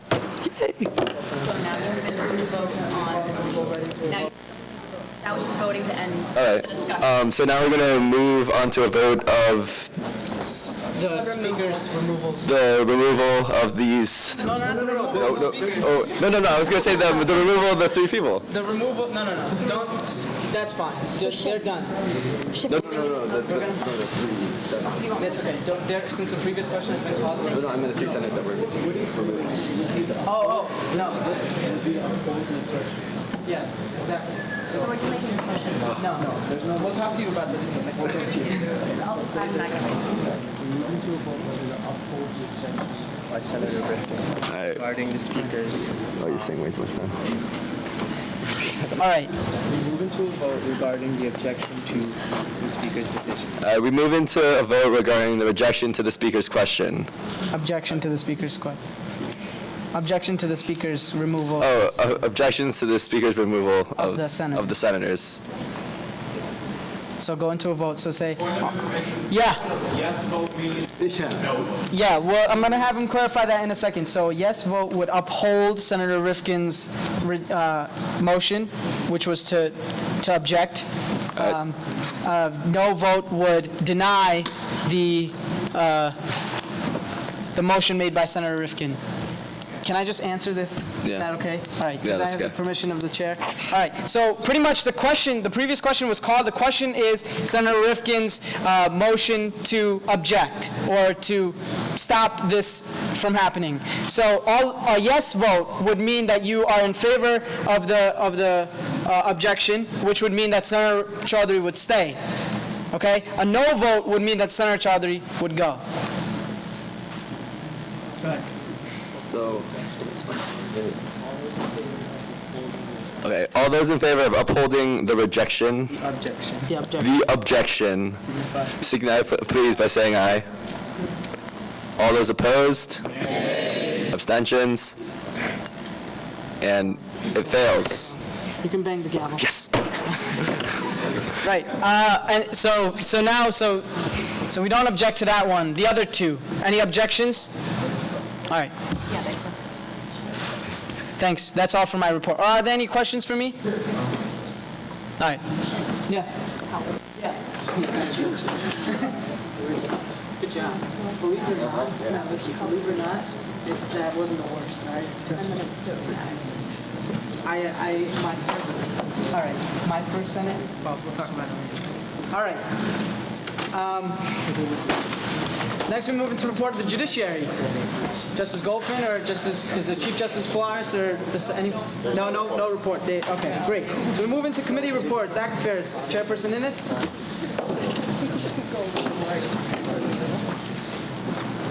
David, do you have a... Right, hello everyone. This is going to be a very quick report. First thing that ACT Affairs is working on is we're looking at repercussions for teacher evaluations and the relevant trends that those repercussions seem to hold. The second thing we're working on is creating videos explaining how PeopleSoft work to make it easier for freshmen and seniors alike to work with PeopleSoft and register for classes, etc., etc. The third thing we're working on is videos asking advisors and advisees what advising should be all about, and we're going to break it down by school.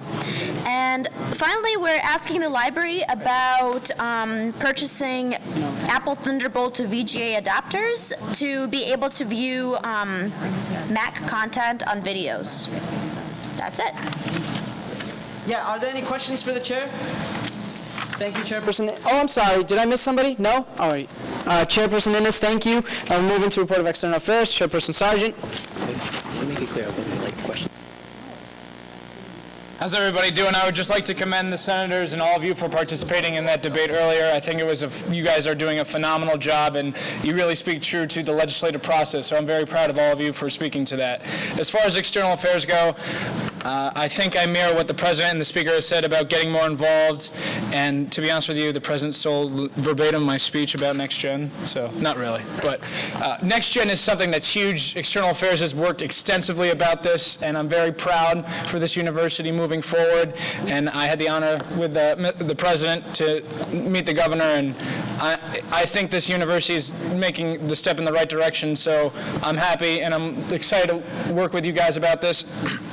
As far as more so getting involved, reaching out to your constituents, you also have another constituency, and it's the community at large with the town of Mansfield. You know, this is a shared partnership, and I encourage all of you to reach out to those individuals and get a say for what they have to say about the community, because there is an election coming up, and we'll be working towards that with my committee. We're doing a lot of research now in the up and coming to see what we can focus on for the rest of the semester. So I encourage all of you to get educated about what's going on the town level. So if any of you are interested in getting more involved, please come talk to me, and that's all I have. So thank you, Mr. Speaker. Any questions for the chair? Thank you, Chairperson Sargent. Next, we move into report of Funding Board. Chairperson Rana. All right, let's try and keep this quick. Funding deadline is Friday, October 25th, 5:59 p.m. Pass the mastery test, go on UContact, and fill out the application. I have 2 nominations. I'd like to nominate Anthony D'Amelio Jr. and Joe Hoxa to the Funding Board Committee. Do the nominees accept? I accept on their behalf. Are there any questions for the nominee? Seeing none, we move into debate. Is there any debate? Seeing none, we move into a vote. All those in favor of ratifying the funding chair's nominations, please signify by saying aye. Aye. Opposed, nay. Abstentions, thoroughly passes. All right, one thing I'll also ask is, can we stop the side conversation? Thank you. Legislative requests, we have 7 of them today. Funding Board spent 3 hours on them on Thursday. Let's not spend another 3 hours debating them today. We amended all the legislations in accordance with the policies and only have the complete legislations and applications here today. These shouldn't take long. And if you have really pressing issues with these legislations themselves, I ask you to come up. If not, they're pretty straightforward. As I said, we worked on them for 3 hours. There's no point in us wasting more time working on them when we've already done it all. And up there also, we have a couple of changes to the Tier 2 policies.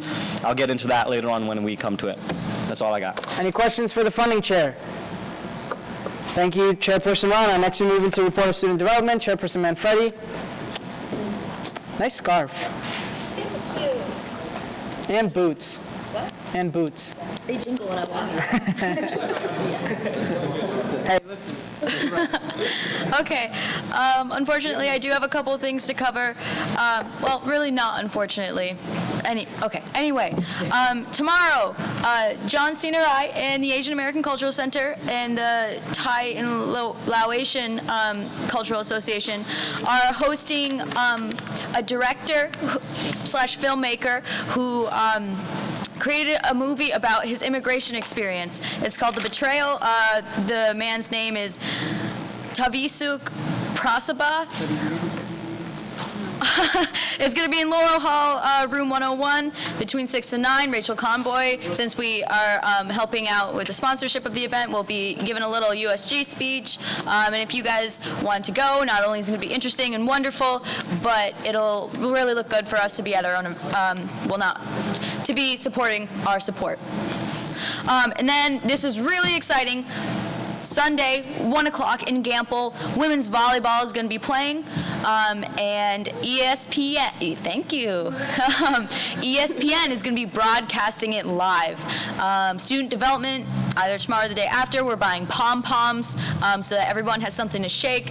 The volleyball coach emailed me a lot of things that you chant at volleyball games that we'll learn beforehand so that we can support them. Although we can't have noisemakers, we can be really loud and rowdy, and we should. And I would hope that everybody's going to be there.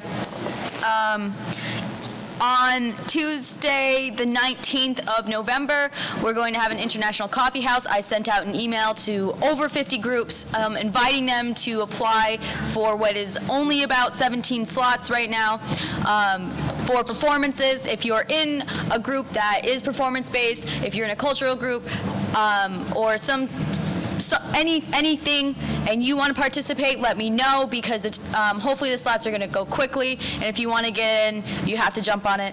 And then the last thing, in our previous committee meeting yesterday, we did have a talk about rape culture on campus, and we did decide that there is not a unanimous opinion on campus, because if there was, rape culture would not exist. Because of that, we want to focus on the language students are comfortable or uncomfortable using on campus. Rape is an uncomfortable word, and the fact that we have a trail named after it is atrocious, but it is a tradition, so we're going to have to, well, I don't want to say tradition, but it's something that's been around for decades, and so if we want to make this change, it's going to be gradual, because any cultural shift is gradual and slow. So you have to be willing to make the time commitment, and one of the things that we're thinking about doing is a photo campaign. If you're interested in that, come to student development meetings. And that's all. Are there any questions for the chairperson? Thank you, Chairperson Manfredi. Next, we move into report of student services. Chairperson Himes. Chairperson Himes, you have a nice headband. All right. Chairperson Rana, nice tie clip. Chairperson Sargent, God, I can't say anything good about that. What is that, lime green? What? No, I'm just kidding. All right. Candy apple.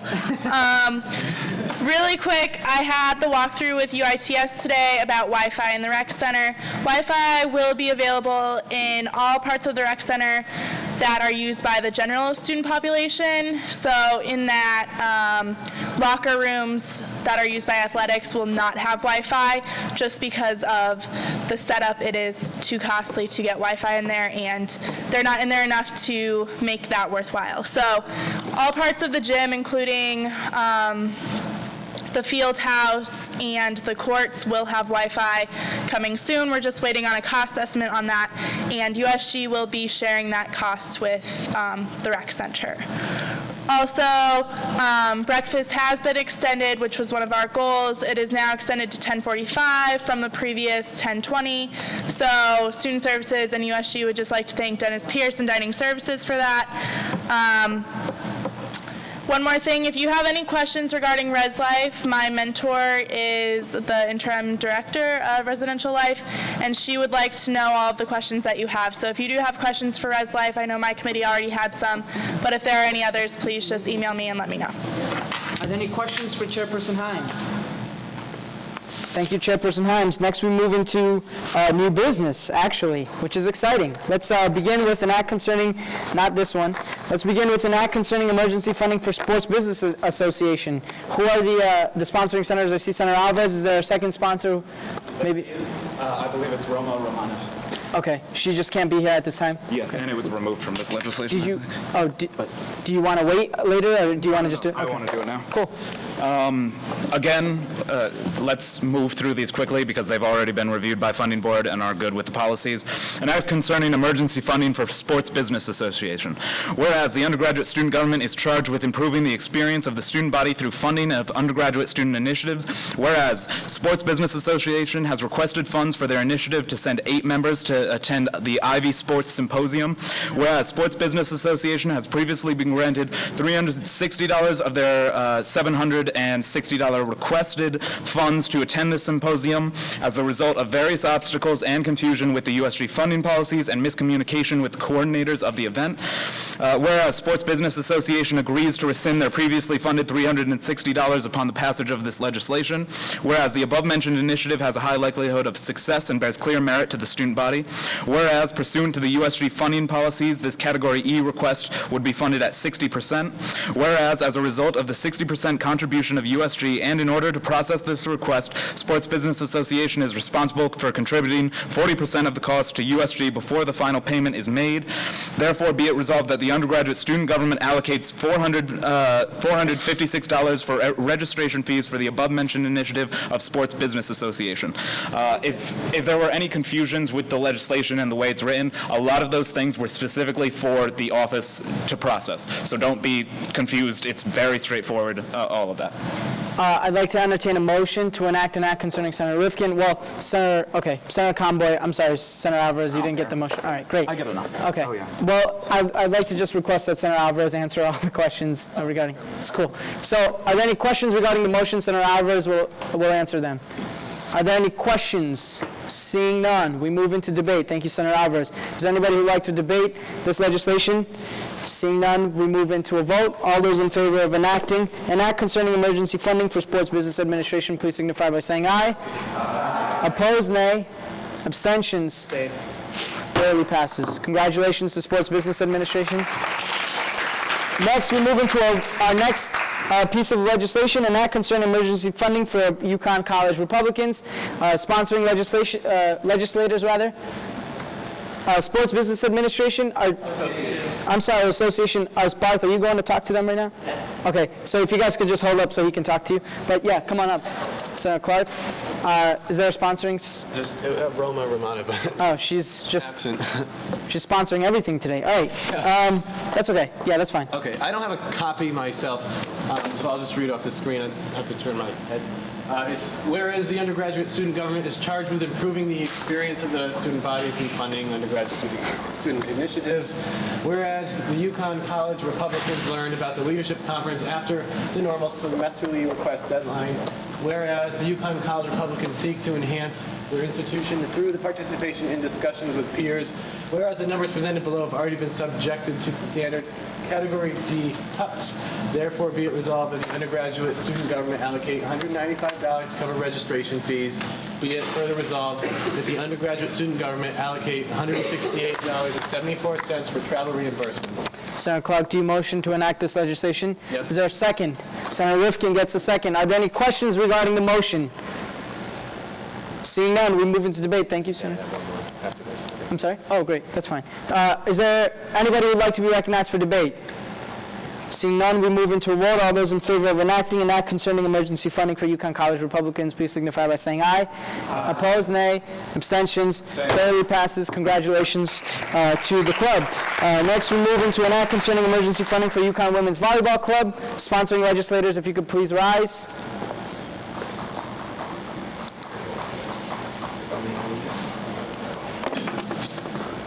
Whereas the undergraduate student government charged with improving the experience of the student body through funding of undergraduate student initiatives. Whereas UConn Women's Club Volleyball has requested funding for transportation and lodging for the attendance of a tournament November 8th to 9th, 2013 in Syracuse, New York, in order to thoroughly and wholesomely participate in their sport. Whereas similar initiatives have a strong history of this club. Whereas USG funding board policies disbar UConn Women's Club Volleyball from submitting a regular semesterly funding request due to the short notice nature of tournaments. Whereas similar funding requests have been made and granted in previous seasons. Whereas mileage reimbursement has been applied at 55 cents per mile, whereas hotel reimbursement has been applied at $150 per night per room for 4 rooms, 1 night. Therefore, be resolved that the undergraduate student government allocates $325.60 for travel expenses for the above-mentioned initiative. Be it further resolved that the undergraduate student government allocate $390 for hotel expenses for the above-mentioned initiative. All right. Sinori, I'll give you the motion. Is there a second? Senator Wright gets a motion. Second. I'm sorry, Senator Conboy. You might have been a little quicker, but my bad. Are there any questions regarding the motion? Yeah, Senator. What's the total amount? Has this been cut by the funding board? I'd like to refer to the. Would you like, Senator? Yeah, I will refer to. I thought so. I just. Chairperson Rana, has this been cut? If you could just repeat it for the body without that voice. It has been right. cut 60%, after we go 65, we go up, and it was not Great. Any other questions? Thank you, gentlemen. Oh, sorry. Sergeant at Arms Rana is just deciding to ruin my evening. Is there a reason that it hasn't been totaled in the legislation? Just okay, I can total it now. It's what is it, 8, 7, just as a clause. 8 now.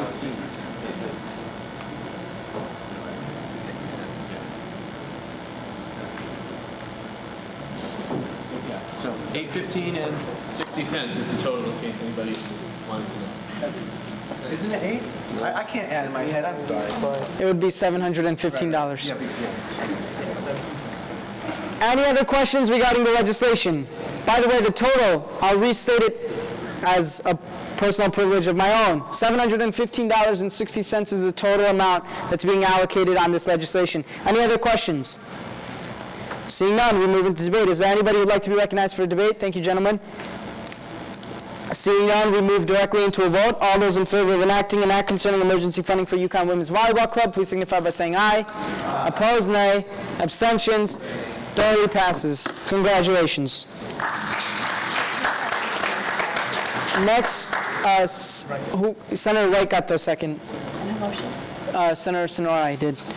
Next, we move into an act concerning emergency funding for UC Thunderous. Who are the sponsoring legislators? Oh, okay. Senator Buva and Senator Alvarez.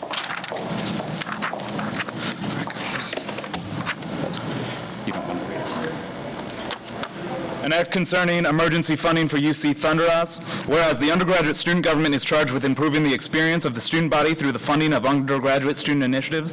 Whereas UC Thunderous has requested funds for the initiative to Macabre, a prestigious dance competition held annually at the University of Buffalo. Whereas the above-mentioned initiative has a high likelihood of success and bears clear merit to the student body. Whereas UC Thunderous rescinds funds totaling $2,605, or nope, that's, I'm trying to read it. Yes, that. From their Oshkosh. What? AK, what, yeah, I don't know how to pronounce it. Just read it, yeah. AKD, application in the fall. I know, she asked me to. Whereas the total rescindment of funds equals $5,023.11. Whereas the above-mentioned initiative is a Category D application and therefore pursuant to Section 4.3.4A of the funding policies may be funded up to 75% of the original requested $2,539.28. That time I got it. Whereas the total rescindment is much larger than the new request and thus no money will be drawn from the reserve fund. Therefore, be it resolved that the undergraduate student government allocate $1,904.54 for the above-mentioned initiative of UC Thunderous. Motion to approve. Senator Alvarez motions. Is there a second? Senator Lopez gets the second. Are there any questions regarding the motion? I don't see any. Are there any questions? Seeing none. Oh, I'm sorry. Senator Thatcher. So has it been cut? Or Yes, it has been cut, the 75% cut. Any other questions? Senator Conboy, you look like you were ready to ask a question. No? Great. Any other questions? Yes, Senator Khan.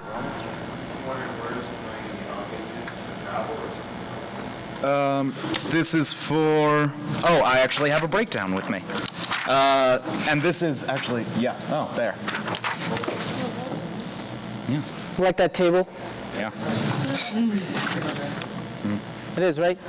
Any other questions regarding the legislation? Senator Khan, that sufficiently answers your question? Great. Any other questions? Thank you, Senator Alvarez, Senator Bula. Next, we move into debate. Is there anybody who would like to be recognized for debate? Seeing none, we move into a vote. All those in favor of ratifying an act concerning emergency funding for UC Thunderous, please signify by saying aye. Aye. Opposed, nay. Abstentions? Abstain. Thoroughly passes. No claps for UC Thunderous. Next, we move to an act concerning emergency funding for, I'm sorry, how do I pronounce this? Capoeira? Capoeira? Is that your Spanish? Are you sure? How do you pronounce it? Capoeira. The Brazilian. All right. So, Capoeira, what? An act concerning emergency funding for this club. Is there sponsoring legislators? You are now recognized by the speaker, which is me. I don't know. Sometimes it just happens.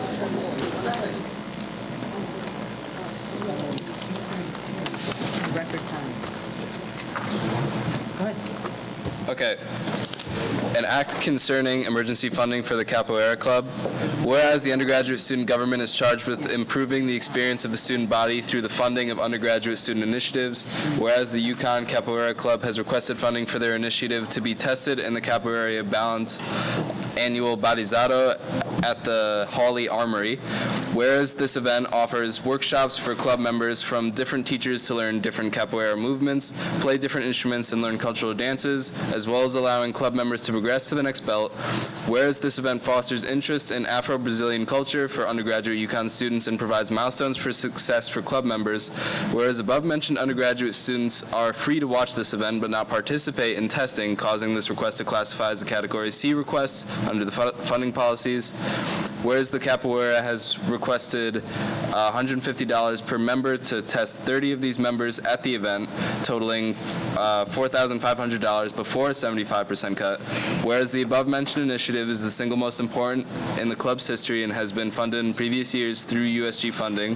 Whereas the above-mentioned initiatives has a high likelihood of success and bears clear merit to the student body, therefore be it resolved that the undergraduate student government allocate $3,375 for the above-mentioned initiative of the UConn Capoeira Club. It's motion by Senator Thatcher. Is there a second? Senator Myers gets a second. Are there any questions regarding the motion? Thank you, Senators. Next, we move into debate. Is there anybody who would like to be recognized for debate? You guys are good. You guys can sit down. Next, we move right into a vote. All those in favor of enacting an act concerning funding for the Capoeira Club, please signify by saying aye. Aye. Opposed, nay. Abstentions, thoroughly passes. Next, we move into an act concerning emergency funding for UConn Honors Council. Sponsoring legislators, you are recognized.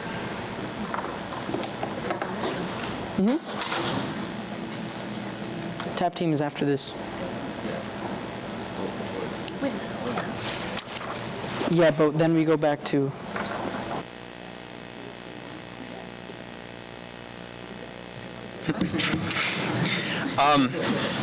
An act concerning emergency funding for UConn Honors Council. Whereas the undergraduate student government is charged with improving the experience of the student body through the funding of undergraduate student initiatives. Whereas the UConn Honors Council has requested funding for their initiative to send students to the National Collegiate Honors Council Conference in New Orleans, as described in the attached document. Whereas the above-mentioned initiative has a high likelihood of success and bears clear merit to the student body. Whereas the funding requested is in line with the policies established by the undergraduate student government and funding board and has been cut to 65% of its original value. Therefore, be it resolved that the undergraduate student government allocates $1,300 for the above-mentioned initiative of UConn Honors Council. Is that a motion? So yes, I'll motion. Is there a second? Seconded by Conboy, because she was so enthusiastic. Are there any questions regarding the motion? Yes, Senator Lopez. Would they be able to vote? Senator Rifkin. Yep, we've talked to them, and since last Senate, when they said they would not be able to go, they have since cut some members in order to make it possible with this amount of funding. Any other questions regarding the legislation, or the motion, rather? Thank you, gentlemen. We move into debate. Anybody who would like to be recognized for debate? Seeing none, we move into a vote. All those in favor of enacting an act concerning emergency funding for UConn Honors Council, please signify by saying aye. Aye. Opposed, nay. Abstentions, thoroughly passes. Congratulations. Next, we move into an act concerning emergency funding for UConn TAP Team. Sponsoring legislators? TAP Team legislators? Oh, Senator Bergman, Senator Alvarez? Okay. So recognized. An act concerning emergency funding for the UConn Tap Dance Team. Whereas the undergraduate student government is charged with improving the experience of the student body through the funding of undergraduate student initiatives. Whereas the UConn Tap Dance Team is requesting emergency funds to pay for their choreographers Kate Kavanaugh and Ryan Casey. Whereas the Tap Dance Team practices their routine 2 times each week for 4.5 hours, with each hour costing $75, totaling $825 for the cost of the practices remaining in the semester. Whereas the above-mentioned initiative has a high likelihood of success and bears clear merit to the student body, whereas competitive dance is a very complicated sport and requires the assistance of choreographers, whereas the tap dance team has been an integral part in improving the diversity of activities on the UConn campus and has obtained funds for at least the past 5 years, whereas the funding of choreographers falls into Category A funding policy and should be funded at 100%. Therefore, be it resolved, the undergraduate student government allocates $825 for the aforementioned request. Motion. Senator Alvarez motions. Is there a second? Seconded by Conboy again. Oh, no. All right. Senator File gets the second. I'm sorry, Senator Conboy, you had the last one. We move into questions. Any questions regarding the piece of legislation? We'll have a minute in a second. Seeing none, we move into debate. Is there anybody who would like to be recognized for debate? Seeing none, we move into a vote. All those in favor of enacting an act concerning emergency funding for UConn top team, please signify by saying aye. Aye. Opposed, nay. Abstentions? Thoroughly passes. Congratulations. Next, we move into an act concerning Tier 2 funding policies. Chairperson Rana. Yeah. Comptroller Price. An act concerning Tier 2 funding policy changes. This is the last piece of legislation. All right, so those I think are available to just, if you guys come to consensus, Okay. An act concerning the funding policies of the undergraduate student government. Thank you.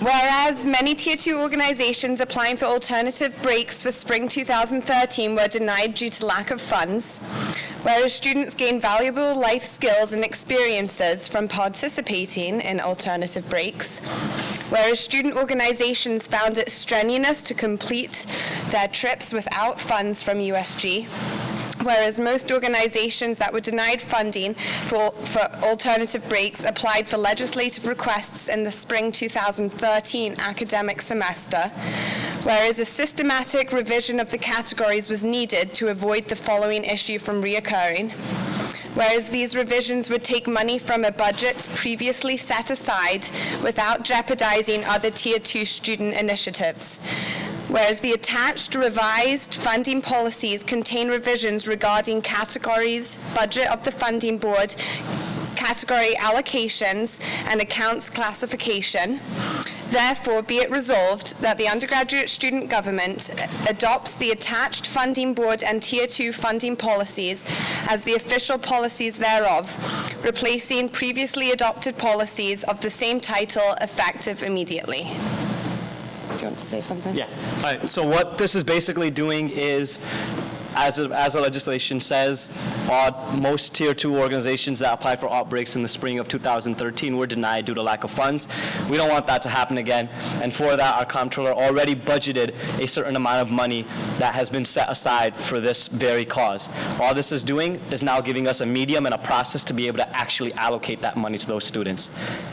Should we pull up the policies? Senator Rana, are you going to, excuse me, Chairperson Rana, are you going to go through the entirety, or are you going to motion and then go through? I should quickly go through. Go through them? Take like That's okay. Take your time. Okay, yeah, go up. All right, describe it as a category. Budget of the funding board is just saying that category A through E are the regular ones that we've always worked with, which will now be called the unprotected account, which means that that can be drained, and that is still subject to lack of insufficient funds. And then the protected account is basically the category F, for which the comptroller has already set aside a budgeted amount of money, which won't be subject to a lack of funds. So that's all the budget of the funding board is now saying. Right there, that little policy right there is only those Tier 2 organizations that have passed community outreach alternative break training will be eligible for this type of funding. That just makes sure that no random group is just applying for alt breaks and are just going for the hell of it without us knowing exactly what they're doing. Right here, it's just saying, it's clearly identifying what a Category F request is. Any requests requiring travel or overnight accommodations that take place over spring break or spring recess and involving explicit participation in the form of a service activity shall be classified as a Category F request. That's just adding in Category D, E, and F into the request itself.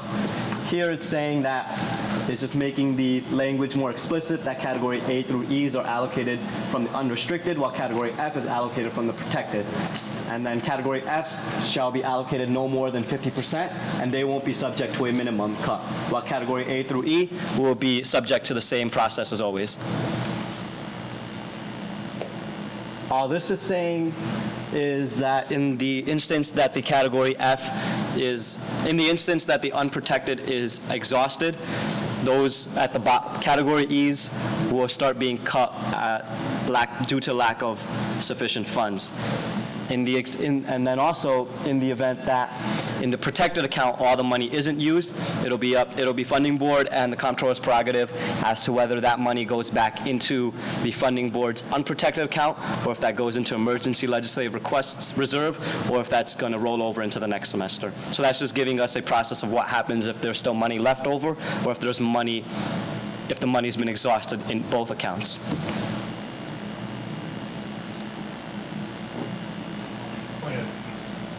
Yeah. And I believe the policy states that if any money is left over in the protected account, it'll automatically be rolled over into the unprotected account through the school immediately.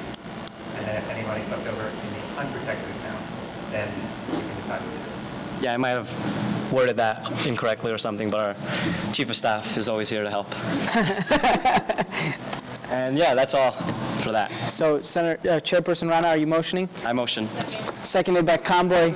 First, are there any questions for the chairperson regarding an act concerning Tier 2 funding policy changes, or an act concerning Tier 2 funding policies? Yes, Senator, or ex officio Senator Sochet.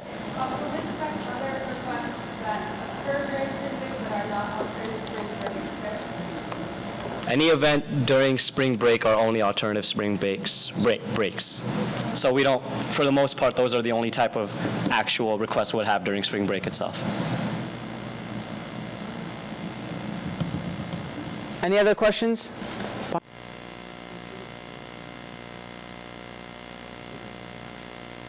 Any other questions regarding the motion? Thank you, Chairperson Rana and Comptroller Price. Next, we move into debate. Is there any debate? Yes, Chairperson Rana. And, oh no, I thought you were going up.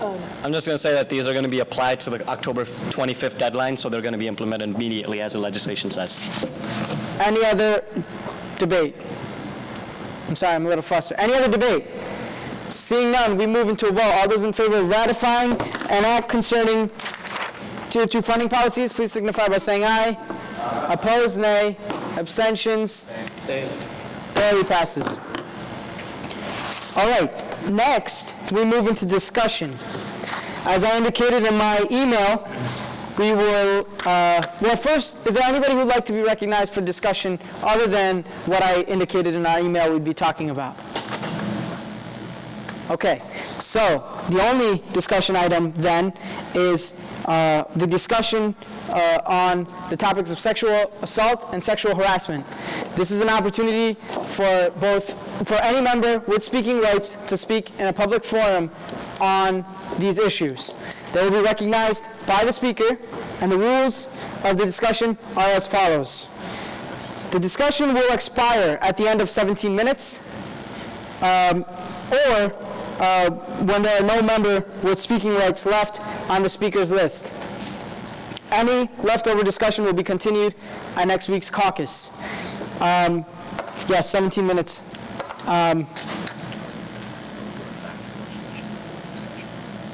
Not until, you said, at the end of Senate, so. Just for everybody to understand, since the resolution was tabled till the end of Senate, that means that all other items on the agenda will be considered first, and then we'll go back to a resolution concerning sexual assault and harassment at the University of Connecticut. So back to our discussion. This discussion is an open time for you. Senator Conboy had a placard up first before. I'm sorry, Senator Myers, but you're next to speak on this issue. And if there are, again, no members left on the speakers list, we will conclude the discussion. Senator Myers? There's actually a Oh, sure. So this is just an open forum where it's like there's no attacking each other. It's just like we share our opinions, walk off. Absolutely. Okay. And the time limit that I have put on this discussion is 17 minutes because we have, obviously, it's late. Right? Okay, go ahead. I just wanted to say that student development has started discussing this as of our last meeting, and we meet Tuesdays at 5:30 p.m. Correct.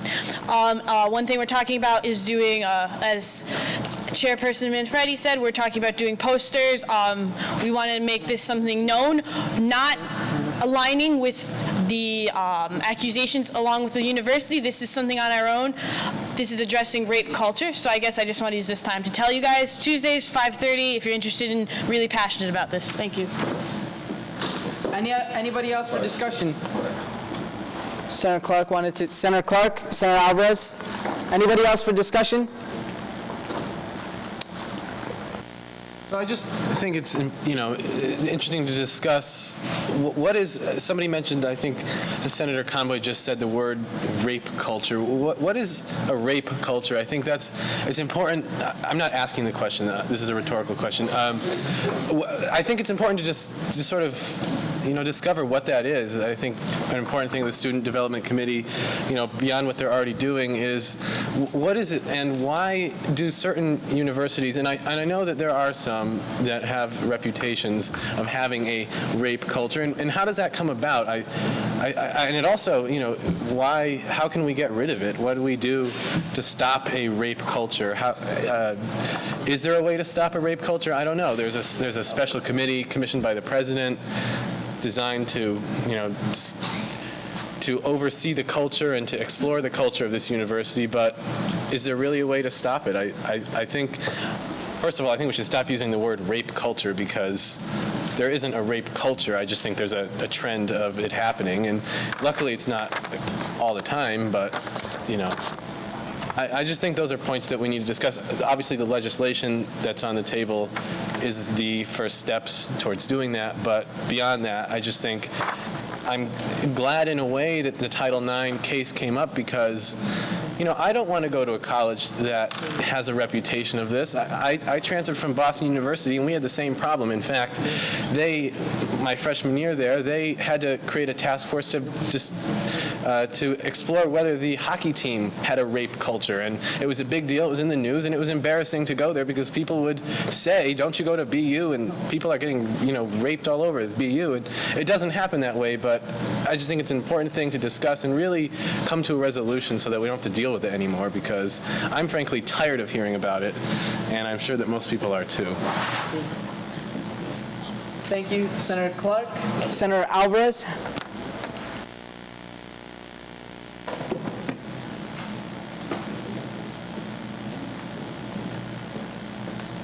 I think your concern with the term rape culture, which I also, it's a term that I think anybody would really have a knee-jerk reaction to, the way that it's used and how frequently it's used. I think the reason that we use the term rape culture is because it's not just, and not just at our campus, many campuses across the country, it involves more than simply that people are sexually harassed or sexually assaulted. It's that there is a sexism that I believe is permeating in this community, and that it's perpetuated by things like the rape trail, in things like the athletics, the way that we perceive things done about that. I think the problem is we talk about it in a certain way that kind of accepts rape, which is such an awful type of thing to say because clearly rape is a criminal offense, all that, but we talk about it like it's a joke and like it's something that shouldn't make us cringe every time we talk about it.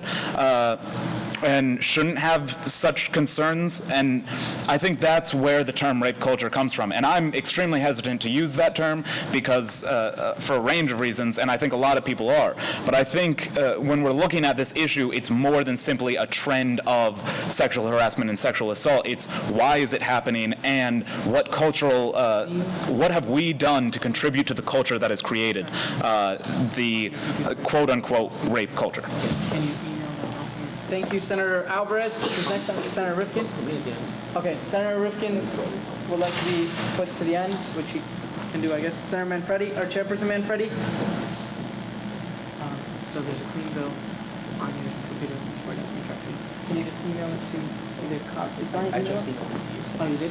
While there is no one certain definition of rape culture, I don't think that many people here have a very good understanding of it. Rape culture does not insinuate that rape is a large proponent of the culture here on campus. Using the word rape culture insinuates that it's a part, that it exists, which is true. UConn is not necessarily an unsafe campus. In fact, most if not all campuses deal with this issue. It is a fact of life. But that doesn't make it acceptable, and that doesn't mean that we can get tired of hearing about it, because it is always emotionally traumatic. It is always unacceptable. And a person is always a person who has a right to their bodily autonomy and who always has the right to security and to be protected. To say that we deny this right, to say that it is not important enough to be a focus of this organization is unfair. It does not acknowledge equality, and it just does not acknowledge our job as a student government. That's all I want to say. Thank you, Chairperson Manfredi. Next, Senator Lopez.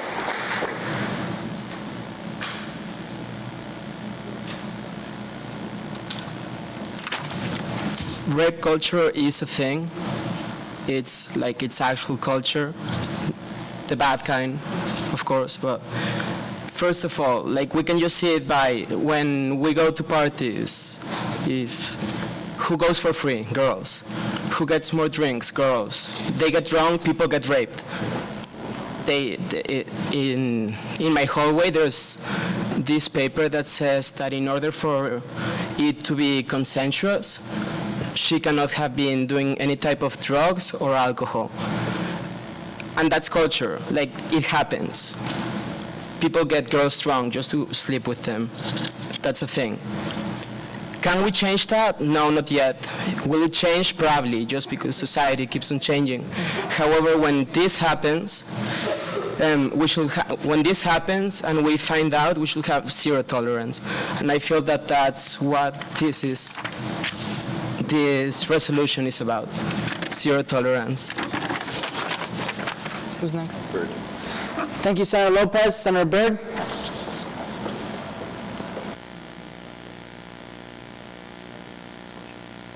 I think it's important to keep in mind when we're talking about the accusations that have been made against the school that we are one of the best universities in this country. We were just ranked #1 in energy sustainability in the entire world. We are the top 20 public university, and we are the basketball capital of the world. So we have all these great things going for UConn. We go to a great school, and I'm very proud to be here. But we do have a problem of this rape culture. We have a rape trail. We can go on for hours about the problems with this problem at the university. So I just want to remind everyone that we go to a great school, and we have to work to acknowledge the great things we do here, while at the same time not overshadowing the things that we need to fix. And I also want to mention that I think in the United States and in the world in general, I didn't realize there was a lot of this, but there is victim blaming. Like Senator Lopez says, some people say, well, she was drunk. What did she expect to happen? She left her door unlocked and someone came in. What did she expect to happen? We should remember that we should not be victim blaming. It's not the victim's fault, and we need to figure out what the problem is, because we know it's not the victims, and as a body, we need to eventually pass legislation, obviously condemning this kind of culture, while trying to fix the problem, too. Because we go to a great university, and I hate to have this, this dark cloud hovering over our schools, so. Thank you, Senator Byrd. Who's next again? President Coshane. Anybody else who would like to be added? Senator Khan. Anybody else for discussion? Senator Alvarez again. Anybody else? Great. We have 7 minutes left of our discussion component of this meeting. 2 quick points. First, while this discussion is very important, I think it's essential that we remember that rape, assault, violence, and harassment, while they happen more often to women, also happen to men. And second, and this is a challenge, and it's a challenge to everyone, but in order for us to discuss this and to be effective, we need to absolutely ensure that we do not intimidate people who do not necessarily understand our viewpoint or agree with our viewpoint from sharing theirs. If they are intimidated, they will remain silent, and we will not persuade them of anything. Thank you. Thank you, President Coshane. Senator Byrd? Oh, Bergman. Sorry, Senator Bergman? Senator Bergman yields. Senator Alvarez is next. For Senator Rifkin, I'm sorry. I'm so sorry, guys. I don't have the computer next to me.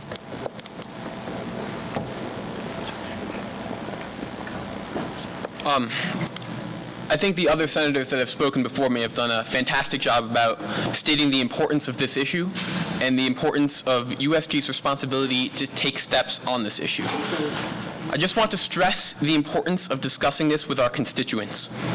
We were elected to represent them, and I think only by talking about this with them, only by understanding their thoughts and feelings, and then only by taking action with them, can we improve this stain on UConn's reputation. I think discussing with our constituents is something that that everybody in USG needs to take of crucial importance, and especially for issues such as this that are extremely important on UConn's reputation within our community and then abroad.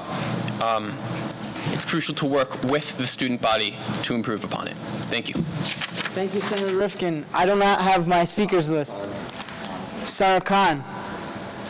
Who was after Senator Khan on the speakers list? I'm sorry?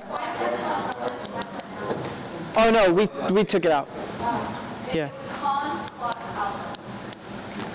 Great. Thank you. I'm going to write that down. Yeah. You're taking something I say seriously? Absolutely. Senator Khan? Senator Alvarez? Clark? Wait, Manfredi, I already forgot. And Clark and Alvarez. Well, if someone at my table can... Thank you. We just need to understand that we're not a perfect society, basically. I mean, no offense, but no group is equally represented. There's always going to be issues, so on and so forth, and this is one of them. But I'm just going to sum it up quick. As words of Gandhi once said, if you want to have change in the world, be the change you want to see in this world. That's all I have to say. So, Lopez, when you mention that culture, be that guy that says, hey, buddy, don't go in that room. I think she's tired. Or girls taking advantage of, be like, hey, buddy, you want to back off a little bit? You're going too far. So all I got to say is legislation, no legislation, be the change you want to see. Thank you. Senator Khan, Senator Clark.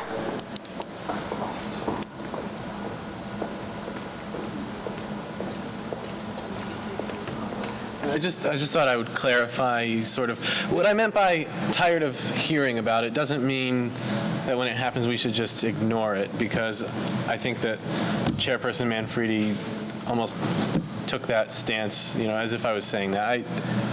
I think that tired of hearing about it means we need to come up with a solution to it, which is, I think, what everybody here is saying. And also, a point that was brought up by Senator Lopez and I believe Senator Alvarez is that there is a culture surrounding it. But I think the term rape culture at a college is wrong, because you shouldn't say that any place has a rape culture.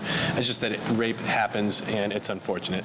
But I don't know if anybody here heard recently in the news, there was an email, I believe, written, and somebody can correct me if I'm wrong, by a president of, I think, a fraternity in some southern state. I honestly don't. Where was it? Georgia Tech. And I think that's, and I don't know if that happens here. I'm not in a fraternity. I don't have any involvement with it. So in my naive world, I never even thought that something like that could be possible. When I read that email, it kind of all became obvious.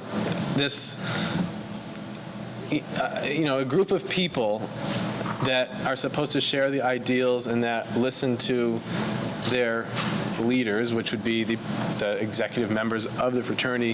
When things like this trickle down, I think 2 minutes remain. Those who are new to the organization take it very seriously, and we can't have stuff like that happening. So I think another aspect of exploring and the research that the Student Development Committee should be doing is, talking with the organizations that sort of support these events that things like this happen at, and making sure that there is no, I'm not going to say there are emails like that being sent, because there probably aren't, but that there are no, implicit understandings between the members either. So, Senator Alvarez? About a minute.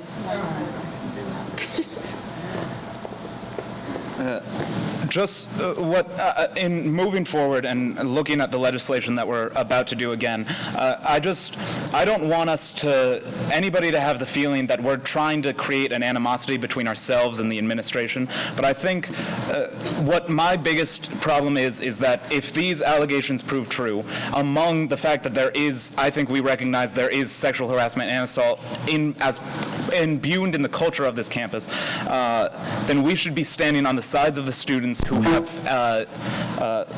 been victims of this and challenge the administration to do more and to do better. And that's all my intention is with this. Thank you, Senator Alvarez. We have like 15 seconds left if anyone wants to. Okay, that concludes our discussion component. Is there anybody who would like to be recognized for announcements?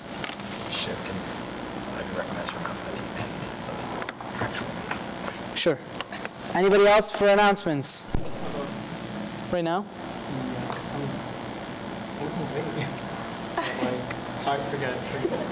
Do you want to make an announcement? I don't understand. Was there anything difficult about it? So ridiculous. All right, we'll speak about him later. Okay, so Constitutional Review will be meeting at 6:45 on Monday evening. We're going to be going over a lot of things. If you would like to come and voice your ideas, you can. You guys aren't. If you want to be a voting member, you'd have to get confirmed by Senate. But if you want to come voice your ideas, give us some input, we would gladly appreciate it. This is pretty much a thing to say, go out, read our Constitution. It is the framework of this organization. You guys should at least read it once, hopefully. Okay, thank you.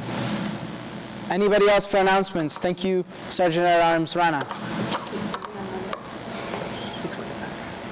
All right. Next, we move into our last item of business for the day, which is the tabled resolution that was presented. It was a resolution concerning sexual assault and harassment at the University of Connecticut. How we're going to handle this, we're going to go right back into the debate component of it. We're going to skip the questions part. I'm going to recognize the person who laid table first, just out of respect for the reasons why we laid table, and that was Senator Rifkin. Senator Rifkin, if you'd like to bring other people up with you. Oh, I'm sorry. Senator Essick asked to table?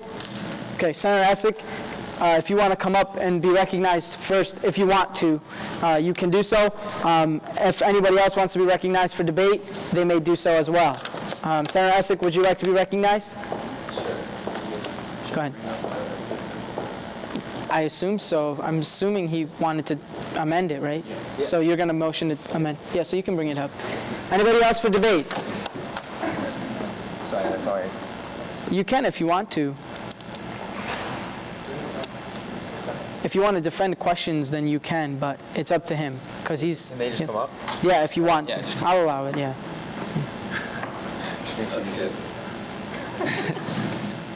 That's one person that's never getting recognized ever again. Huh? Yeah. All right, so I'd like to motion to amend. Second. In the following way. Yeah. All right, you can... I can just read it. Yeah, yeah. And seconded by Rifkin. So I'll just read it and then explain it after. So a resolution concerning sexual assault and harassment at the University of Connecticut. Whereas the recent Title IX complaint filed on October 21st, 2013 by current and former UConn students acts as a stark reminder that sexual assault and harassment is present on the UConn campus and requires the immediate attention of the entire UConn community. Whereas a need to improve exists on campus in regards to sexual harassment, sexual assault, and gender discrimination. Whereas the undergraduate student government will collect all relevant facts and opinions regarding sexual assault and campus culture before proposing actions to foster a culture of safety and respect at UConn. Therefore, be it resolved that the undergraduate student government unequivocally condemns all forms of sexual assault, sexual harassment, and gender discrimination, including those acts perpetuated against the UConn students who filed the Title IX complaint. Be it further resolved that the undergraduate student government recognizes that the challenges UConn faces in regards to sexual harassment, sexual assaults, and gender discrimination is not unique to the University of Connecticut, but the undergraduate student body demands that strides be taken on the part of all members of the UConn community to improve our campus culture. Be it further resolved that the undergraduate student government believes that it is a right of all students, faculty, and staff at UConn to live without fear of assault or harassment. Be it further resolved that the undergraduate student government demands that any allegations related to sexual assault or harassment be addressed swiftly, respectfully, and to the fullest extent possible by the UConn administration and the UConn Police Department. Be it further resolved that the Student Development Committee shall lead research into the UConn administration's sexual assault prevention and response policies and the campus culture as it relates to respect and violence. Be it further resolved that the Student Development Committee shall present a report on this research by the last Senate of fall 2013, including recommendations for instilling a culture of respect on the UConn campus. Be it finally resolved that the undergraduate student government calls on the entire UConn community to work together to ensure the respect and security of all of its members and pledges to act swiftly, diligently, and tirelessly until these goals are met. So, the basic gist of what we did is we kept our initiative to...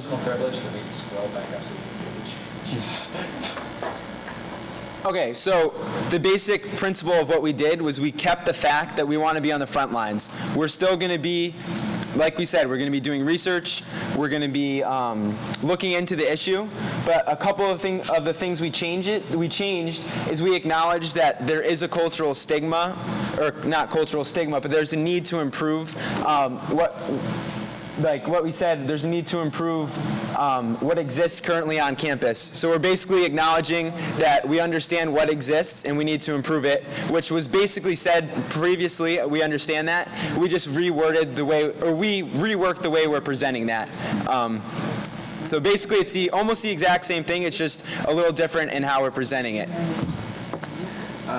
Also, with the biggest, I think, change, and this is meant to be more acceptable and more moderate in its efforts, because I know not everybody agrees with extremely strong language, but lower down, the further resolved, can you scroll for a second?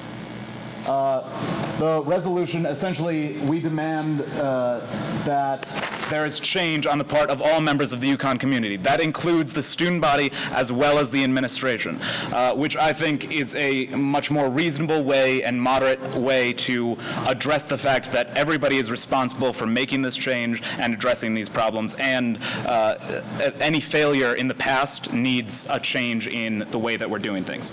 So that's, I think, the biggest issue that I previously had with the legislation. If I can just add real quick, our goals here were for the central theme of this legislation to not just be this is where we've gone wrong, but to be this is how we can improve from here, and this is specifically the strides that we can take to improve from here. That's what we worked on together. Are you guys done presenting the motion to amend? Senator Essick motions to amend. Is there a second? By Senator Rifkin or Alvarez. Take your choice. Are there any questions regarding the amendment? Yes, Senator Byrd. Do you acknowledge that the sentence you added, first is grammatically incorrect? Yes. Because the only reason, also, again, the reason that there is not more to this at the current time is that this was a very limited amount of time, and we can re-amend this and accept it as a friendly amendment. We just had to send it because his computer was dying, and we needed to get it. We didn't get to fix that sentence. Yes. So, Senator Byrd, may I offer... Can we get any amendment that you're going, or during debate component? All right, any other questions regarding the legislation? I'm sorry, not the legislation. Any other questions regarding the amendment? Okay. Yes, Senator Saha. Sure. You say that you demand that strides be taken. What do you mean by strides?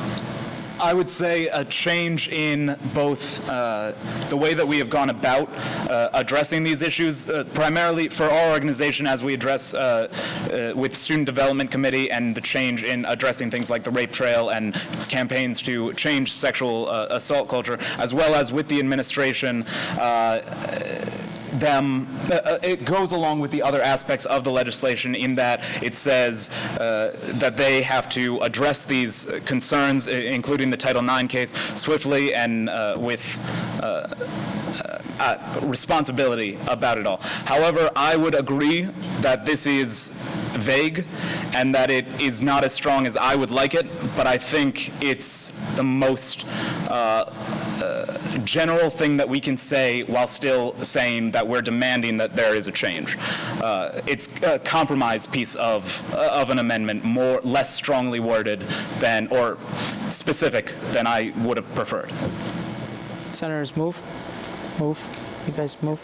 Any other questions? Seeing none, we move into debate. Thank you, guys. Now, the debate is only regarding the amendment, not the legislation as a whole. In other words, if you would like to support the amendment or, vote down the amendment, you may speak. Yes, Senator Byrd.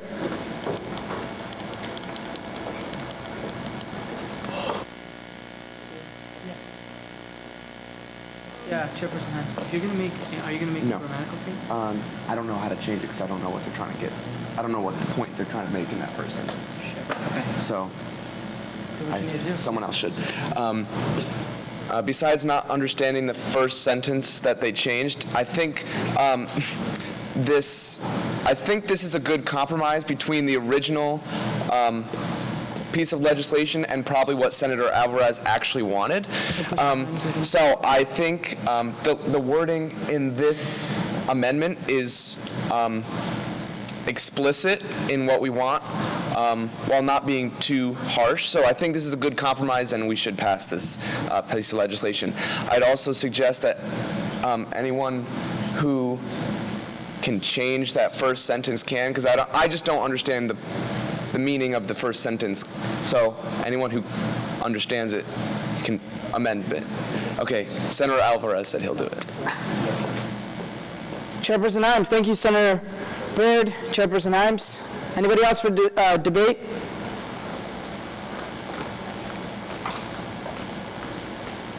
This isn't necessarily debate, but more of a personal opinion.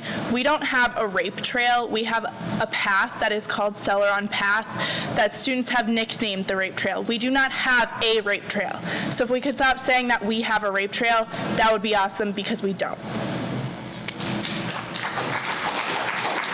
Chairperson Hines, is that like reference where you're making motion to amend? In general. Okay. Anybody else for debate? Regarding the legislation, you want to change the grammar, right? Wait. I'm sorry. Hold on. What? Accept this and then make another amendment so we don't do anything crazy. Senator Saha. You want to say that in debate?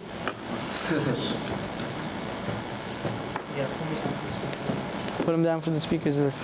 I do support Senator Alvarez's amendments to this legislation. I do agree it is still a little vague, but like I was talking with Chairperson Manfredi, most of the work of actually getting this change accomplished will occur in the committee meetings on Tuesday at 5:30. So I think it makes sense that we keep it vague here and work out the details of what we're actually going to do at those committee meetings. Senator Saha, thank you. Anybody else for debate? Senator Alvarez. Senator Alvarez, is your amendment ready? It will be. Oh, work it out. If you want, I can tell jokes for a little bit and then. You have jokes? No. All right, and this is complete, and we can work on it. I'm sorry, there's a short period of time, but motion to amend to include and I'm going to read it first and then give it to you. I'm not going to recognize that. Motion. What I'm going to do is do it by unanimous consent because it's a grammatical change, and quite frankly, I don't want to get into an amendment to an amendment. So I'm just going to do it by unanimous consent. Right. So you can read it to the body if you'd like. It's your, It's incomplete, and I'll finish up the sentence. Whereas the issue of sexual assault and sexual harassment have failed to be properly addressed by all members of the Yukon community and remain a large part of the campus culture. Breaks my heart. Gandhi. which is a complete grammatical change or a sentence change, but I think it's saying the same thing. That's what that it was meant to say and is completely unclear on that. Hold on one second, guys. She's spelling my name wrong. I'm just kidding. All right, so this was a grammatical change proposed. So by unanimous consent, in other words, are there any objections to, I'm sorry. Yes. Is that a question or just, okay. By unanimous consent, all of these changes, that one too. I'm sorry? There's no vote. If you say aye, that means that we have to go into a vote though. No.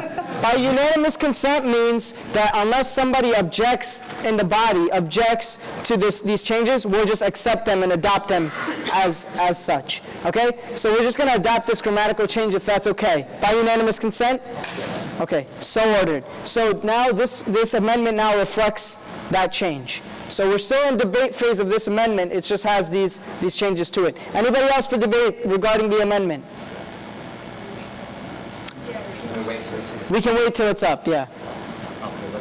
Vice President Guggens, the way you would do that would be a point of personal privilege. Right. No, I'm just kidding.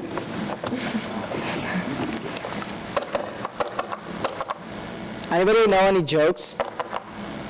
Ed? Katie, joke. No, joke. No, I've already told this joke. Okay. Any other? Yes, Maria, joke. Why did the T-Rex cross the road? Why are you looking at me? I don't know. What? Nobody heard it. I didn't hear the first part. I was just saying yes because I thought at least the people. Oh, T-Rex. That's good. Everybody just clap. Come on. She told the joke. Because chickens weren't invented yet. Oh, she approves. Anybody else? Joke? Yeah, Kaylee has a joke. Okay, I need someone to respond. I got you. Neil will respond. Wait, I have to. I'll do it. Carlisle will do. Oh, yeah. Oh, She gets first. yeah. She's a mini taker. Yeah, she. Okay, good. I have a knock. Okay, you have to start. Knock, knock. Who's this? I don't know. Kevin. What? Kevin. Was that the joke?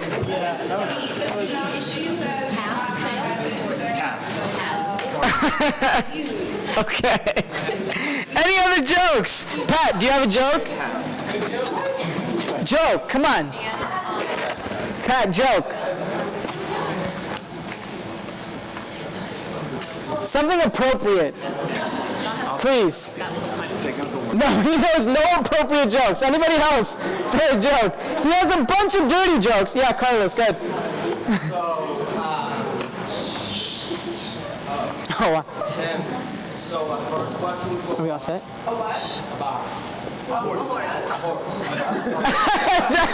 That is a joke. The Spanish accent is the joke. No, go ahead. Go ahead. Everyone lives as they notice, which is quite dangerous. All right. Sarah Lopez will resume the joke. Patrick. I have a joke. Go. So a bear walks into a bar, and he sits down, and the bartender says, "What do you have?" And the bear goes, "Gin and time." The bartender goes, "What's with the big pause?" And the bear goes, "I was born with it." Nice. Excellent. All right. Not to trivialize the matter at hand, but we're a family, yeah. I recognize them. I recognize them. But that was good. That was exactly how you would do that. We go back into debate. The debate is up. The amendment is up in its final version. The amendment is up in its final version. Yeah, sure. Is that the final, did we keep the first sentence that was there, or was it replacing? Yeah, no, that was just me not deleting it because I didn't know how. Okay, that's by unanimous consent as well. Anybody else for debate regarding this amendment? Seeing none, we move into a vote. I'm going to object to that. Can I still? What? Why? Because I think that that sentence is implying something different than the other one was. Can we approve it and then can you amend it again? Sure. Objected to your. Unanimous consent? Like a long time ago, though. It wasn't up. Oh, okay. All right. So yes, you do. Yes, and I agree with that. It just makes my job harder. And all right, Senator Essick, you can object, and you do object, which would mean that we go into a vote regarding these changes. So all those in favor of ratifying, and I believe we don't go into debate regarding these changes. Debate amendment to amendment. We're amending. Okay. Any questions regarding the amendment to the amendment? Senator Alvarez will answer them. Seeing none, we move into debate. Is there anybody who would like to be recognized for debate? I'll allow it. Go ahead. You said it's different further on. Give me a second. Can you explain that? Yeah. So, Neil, you need to explain this to me. basically, I know the original sentence just said, whereas, I need to prove existence on campus in regards to sexual harassment, sexual assault, and gender discrimination. I think the new sentence is implying, like, in the administration piece of legislation. I think it's implying that the administration hasn't met standards. And so I think whether or not we believe that, I don't think we should be projecting that statement in this type of legislation. We're just saying what we want to do. And so I think just basically that statement, when they read it, could imply that to them, they could take that offensively. Whether or not we're implying that or not, they could take that as we're saying something against them. And I think it's more important that we say we need to improve it rather than target a specific group that's right. So I'm sorry, guys. Were we still in questions? That was your question, right? Any other people for questions regarding Senator Alvarez's motion to amend the amendment? Questions regarding not Senator Essick's objection, only Senator Alvarez's motion to amend. Yeah. Oh, wait, what? You can only ask questions regarding the question at hand, which is his amendment. Senator Alvarez's amendment. Senator Rifkin yields. Any other questions? Yes, Senator Conboy. Senator Alvarez, you would be answering these questions. Senator Alvarez, what do you have to say? Well, that's during debate. Well, does she mean that why did I amend it in such a way? Okay. The reason, and I think I understand the confusion. I think the original one was extremely vague in what it was suggesting. What this is saying is that there still is a campus culture that involves sexual harassment and sexual assault, which the original one did. This is more explicit about how it has not yet been fully or comprehensively addressed. And this one, it's written in that manner to mirror the be it further resolved, because they essentially are saying up to this point there has not yet been enough done to address these problems, but we are calling everyone to action to change them. That is why it's amended in such a way to reflect this, the future be it further resolved. Yes, Senator Rifkin for questions. I'm just wondering, in the original amendment. I'm sorry? In the original amendment, Keep this on the speaker's list. grammatical error is being fixed by a simple grammatical change, keeping the same sentence. I would say it was amended in such a way that the original sentence I did not see. It was a convoluted sentence. It was confusing, and I didn't fully understand. Even when we were writing it, I didn't fully understand how to fix the sentence by adding something to it or changing it. And so I rewrote the sentence to reflect the rest of the legislation in the style that it was written. Any other questions regarding the motion to amend the amendment? Seeing none, we move into debate. The debate is to the debate is to ratify the amendment to the amendment. Is anybody confused? You are? Okay. So what happened? There was grammatical changes. What I assumed to be simple changes that the body would adopt and accept quickly, because I didn't see the changes, okay? So I'm not trying to say that you should pass it or fail it. I had no idea what the changes were. I was told, yeah, go ahead. What happens to Senator Essick's objection? That's exactly what I'm explaining now. Kay Alvarez wanted to amend the amendment. I allowed it to happen by unanimous consent. I did not see the amendment, so I'm not trying to show one side or the other. Now, Senator Essick took issue with that amendment, so it must go through the process of amending an amendment.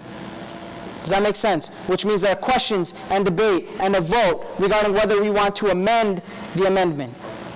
Now, the initial amendment is what Senator Essick put up on this projector and what all three of these senators put up on this projector. Does that make sense? So we are deciding whether we want to amend it this way. Anybody for debate regarding this? Senator Bethel.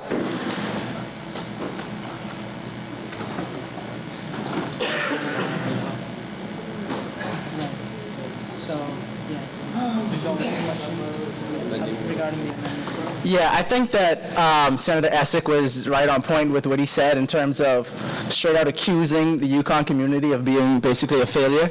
I think that initially it was just a simple grammatical error, and I thought, and my impression, that it would have been like maybe switch some words around, like say, whereas the need to improve, whereas the need exists to improve like campus culture in regards to sexual harassment, something like that, as opposed to a brand new sentence accusing the UConn community of failure.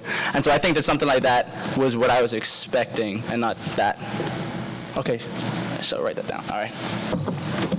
Senator Rifkin, and then Byrd. No, Bergman. Bergman yields. Senator Rifkin, Alvarez in a second, but first Byrd, and then Hassan, and then Alvarez. You got it? And then Manfredi. I agree with. See you. I'm sorry.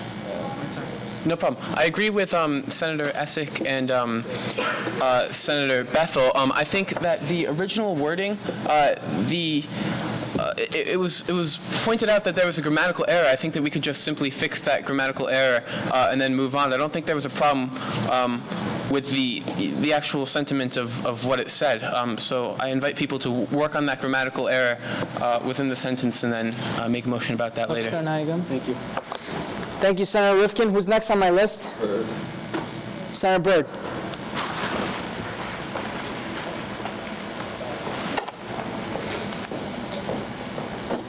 So after reading the amendment to the amendment, I actually agree with Senator Essick's objection to this amendment to the amendment. So what I propose we do is we vote down the amendment to the amendment, bringing it back to the original amendment, and then amending the first sentence just to fix the grammatical error and not make a completely new sentence. And I would propose Senator Bethel's, how he worded it. I really liked that. So I would vote down the amendment to the amendment and then fix the original sentence. I'm sorry, I was not laughing at Senator Byrd's proposition. I was laughing at Senator Bethel's face. Anybody else? Senator Hassan, were you next? Senator Hassan, were you next? Yes. I'm sorry? Okay, sure. So the previous question has been called. The vote that you are about to vote, is there a second? I'm sorry. And Senator Rifkin seconds.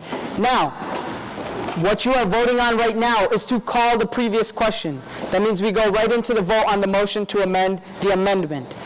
All those in favor of calling the previous question, please signify by saying aye. Aye. Opposed, nay. Abstentions? Barely passes. The previous question has been called.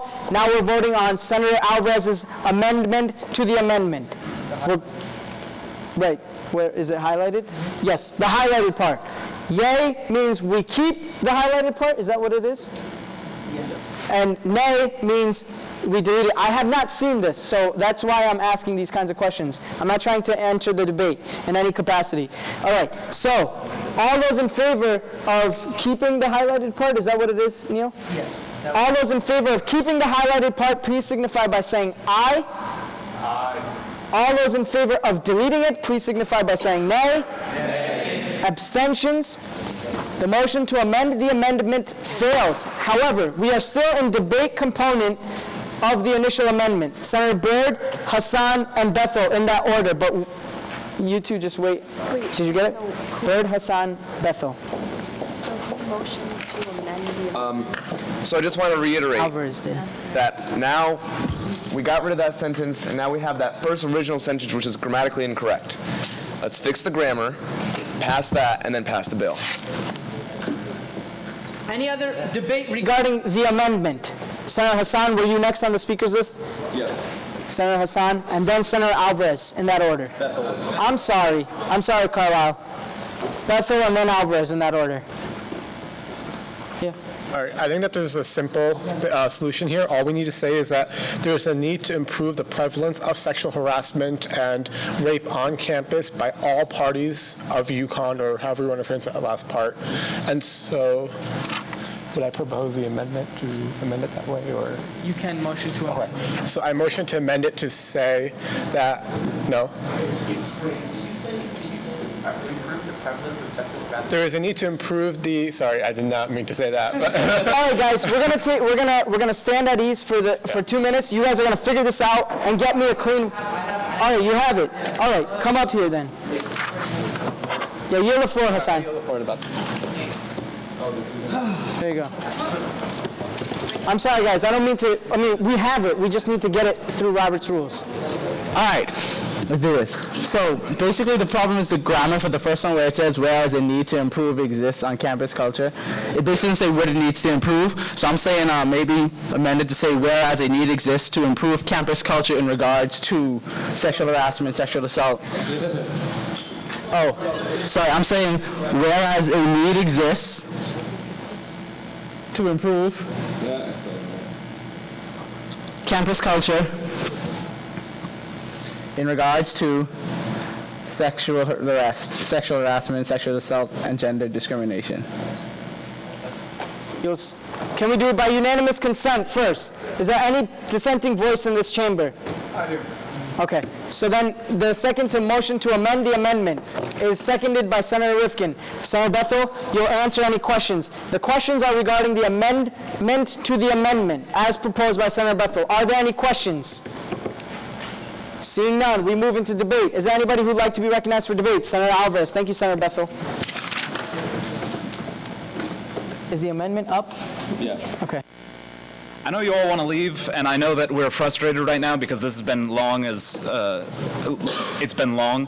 But I don't think that I get that this is a more accurate grammatical change. However, if we're going to say that the sentiment that was put up previously that you all voted down was not the same as this, then I think we need to replace this type of language with the language that was put forth before, because it sends it's a stronger statement. It reflects the rest of the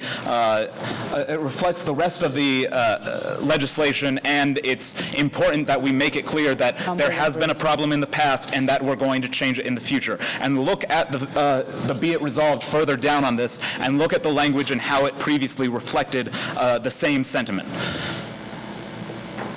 Senator Conboy, before you begin, you can come up. All voting members, will you please rise? Colin, get up. Yeah, I'll get up. No, and help me count.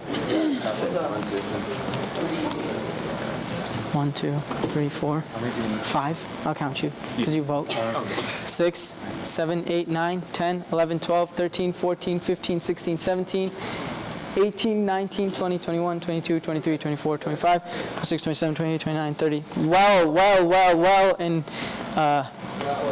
whatever. Go ahead. I just want to say that I respect Senator Alvarez's opinion, but I think the original document, minus the grammatical change, was a good compromise between both sides. So because of that, I call for the previous question. Previous question has been called. It was seconded by Hassan. We go directly into a vote. All those in favor of calling the previous question, the question is regarding the amendment to the amendment. In other words, if you vote in favor of calling the previous question, we go directly into a vote on Senator Bethel's amendment. All those in favor, please signify by saying aye. Aye. Opposed, nay. Nay. Abstentions? The previous question has been called. We go right into a vote on Senator Bethel's amendment. It's highlighted. All those in favor of ratifying this highlighted change, please signify by saying aye. Aye. Opposed, nay. Nay. Abstentions? The amendment is amended to reflect that change. Now, we go back into debate regarding this amendment. Senator Alvarez and Byrd.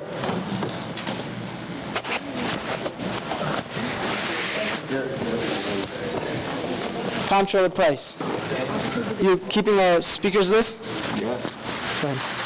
All right. I'm going to now make the case for the original language that you have shot down twice, and it might fail again. That's fine, whatever. But the original language saying that there has been a failure on the part of everybody in the UConn community to properly address these problems.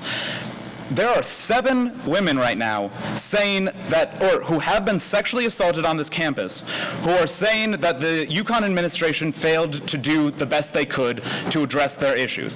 Whether or not we're saying that the UConn administration did fail in that capacity, there is a larger issue where the UConn administration, as well as the student body, has failed to change or produce measurable change within the UConn community.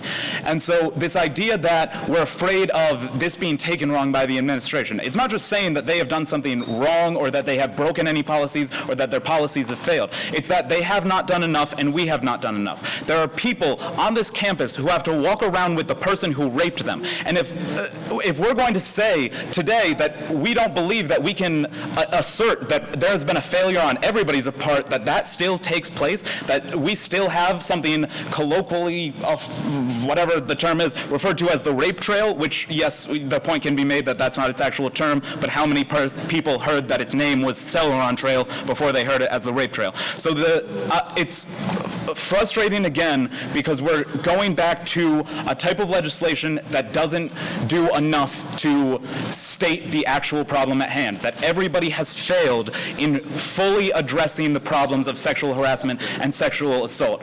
And I think it is appropriate for us to say that because it says that we are changing what we are doing and we expect everybody to do it with us. So you might have shot down the language before, but rethink what this is actually saying and what the stronger language means to the UConn community and to us. Thank you, Senator Alvarez. Who's next on my list? Senator Berg. And the placards, can they go up again? Because I was told that Senator Bethel would like to be added and Comptroller Price should have been added already. She's already on there, though, guys. So is it you that was after her? Right. And we had her. Go ahead. I think most of you agree this wording is good. No offense, Senator Alvarez, we've shot down his amendment. We don't like his wording, so I don't know why we're still talking about that. This wording is great, I believe. And the reason why I don't agree with Senator Alvarez's amendment is because he wants to blame the entire UConn community. Well, we have groups on campus that work to promote women's safety and to promote a culture that doesn't accept rape and sexual harassment on campus. Some of those organizations would be the Women's Center, the Violence Against Women Protection Program, Revolution Against Rape, Senator and Byrd, many more. I'm sorry. We're not discussing any amendment proposed by Senator Alvarez because he hasn't proposed one. Sorry. So your comments are off topic. Please. Can I keep going? Yeah, absolutely. So I think this wording is excellent. And I really, really, really urge you to pass this amendment. I think this represents what USG believes very well, and I know that we would win. If we voted right now, I know this would pass. So I call the previous question. The previous question has been called and seconded by Senator Rifkin. We go right into a vote about whether we want to call the previous question. This is on the vote to amend this legislation as we see on the prompter. Okay? This was Senator Essex's original amendment with some changes, but still, nonetheless, that original amendment. We go right into a vote of who wants to call the previous question. So all those in favor of calling the previous question and going directly into a vote on Essex's amendment, please signify by saying aye. Aye. Opposed, nay. Abstentions. All right, thoroughly passes. So we go right into a vote on Essex's amendment. All those in favor of ratifying Senator Essex's amendment with all the changes in the middle, please signify by saying aye. Aye. Opposed, nay. Abstentions. Thoroughly passes. The legislation is amended. Now we go into debate regarding the document, right, that's now, okay. Senator Essex's amendment has passed. Now we're debating whether to pass this bill or not. Debating whether to pass it or not. Is there anybody who'd like to be recognized for debate? Seeing none, we move into a vote on the bill. All those in favor of accepting or approving of ratifying this bill, please signify by saying aye. Aye. All opposed, please signify by saying nay. Abstentions? Thoroughly passes. Now, okay, go ahead. President Corshain has a quick announcement.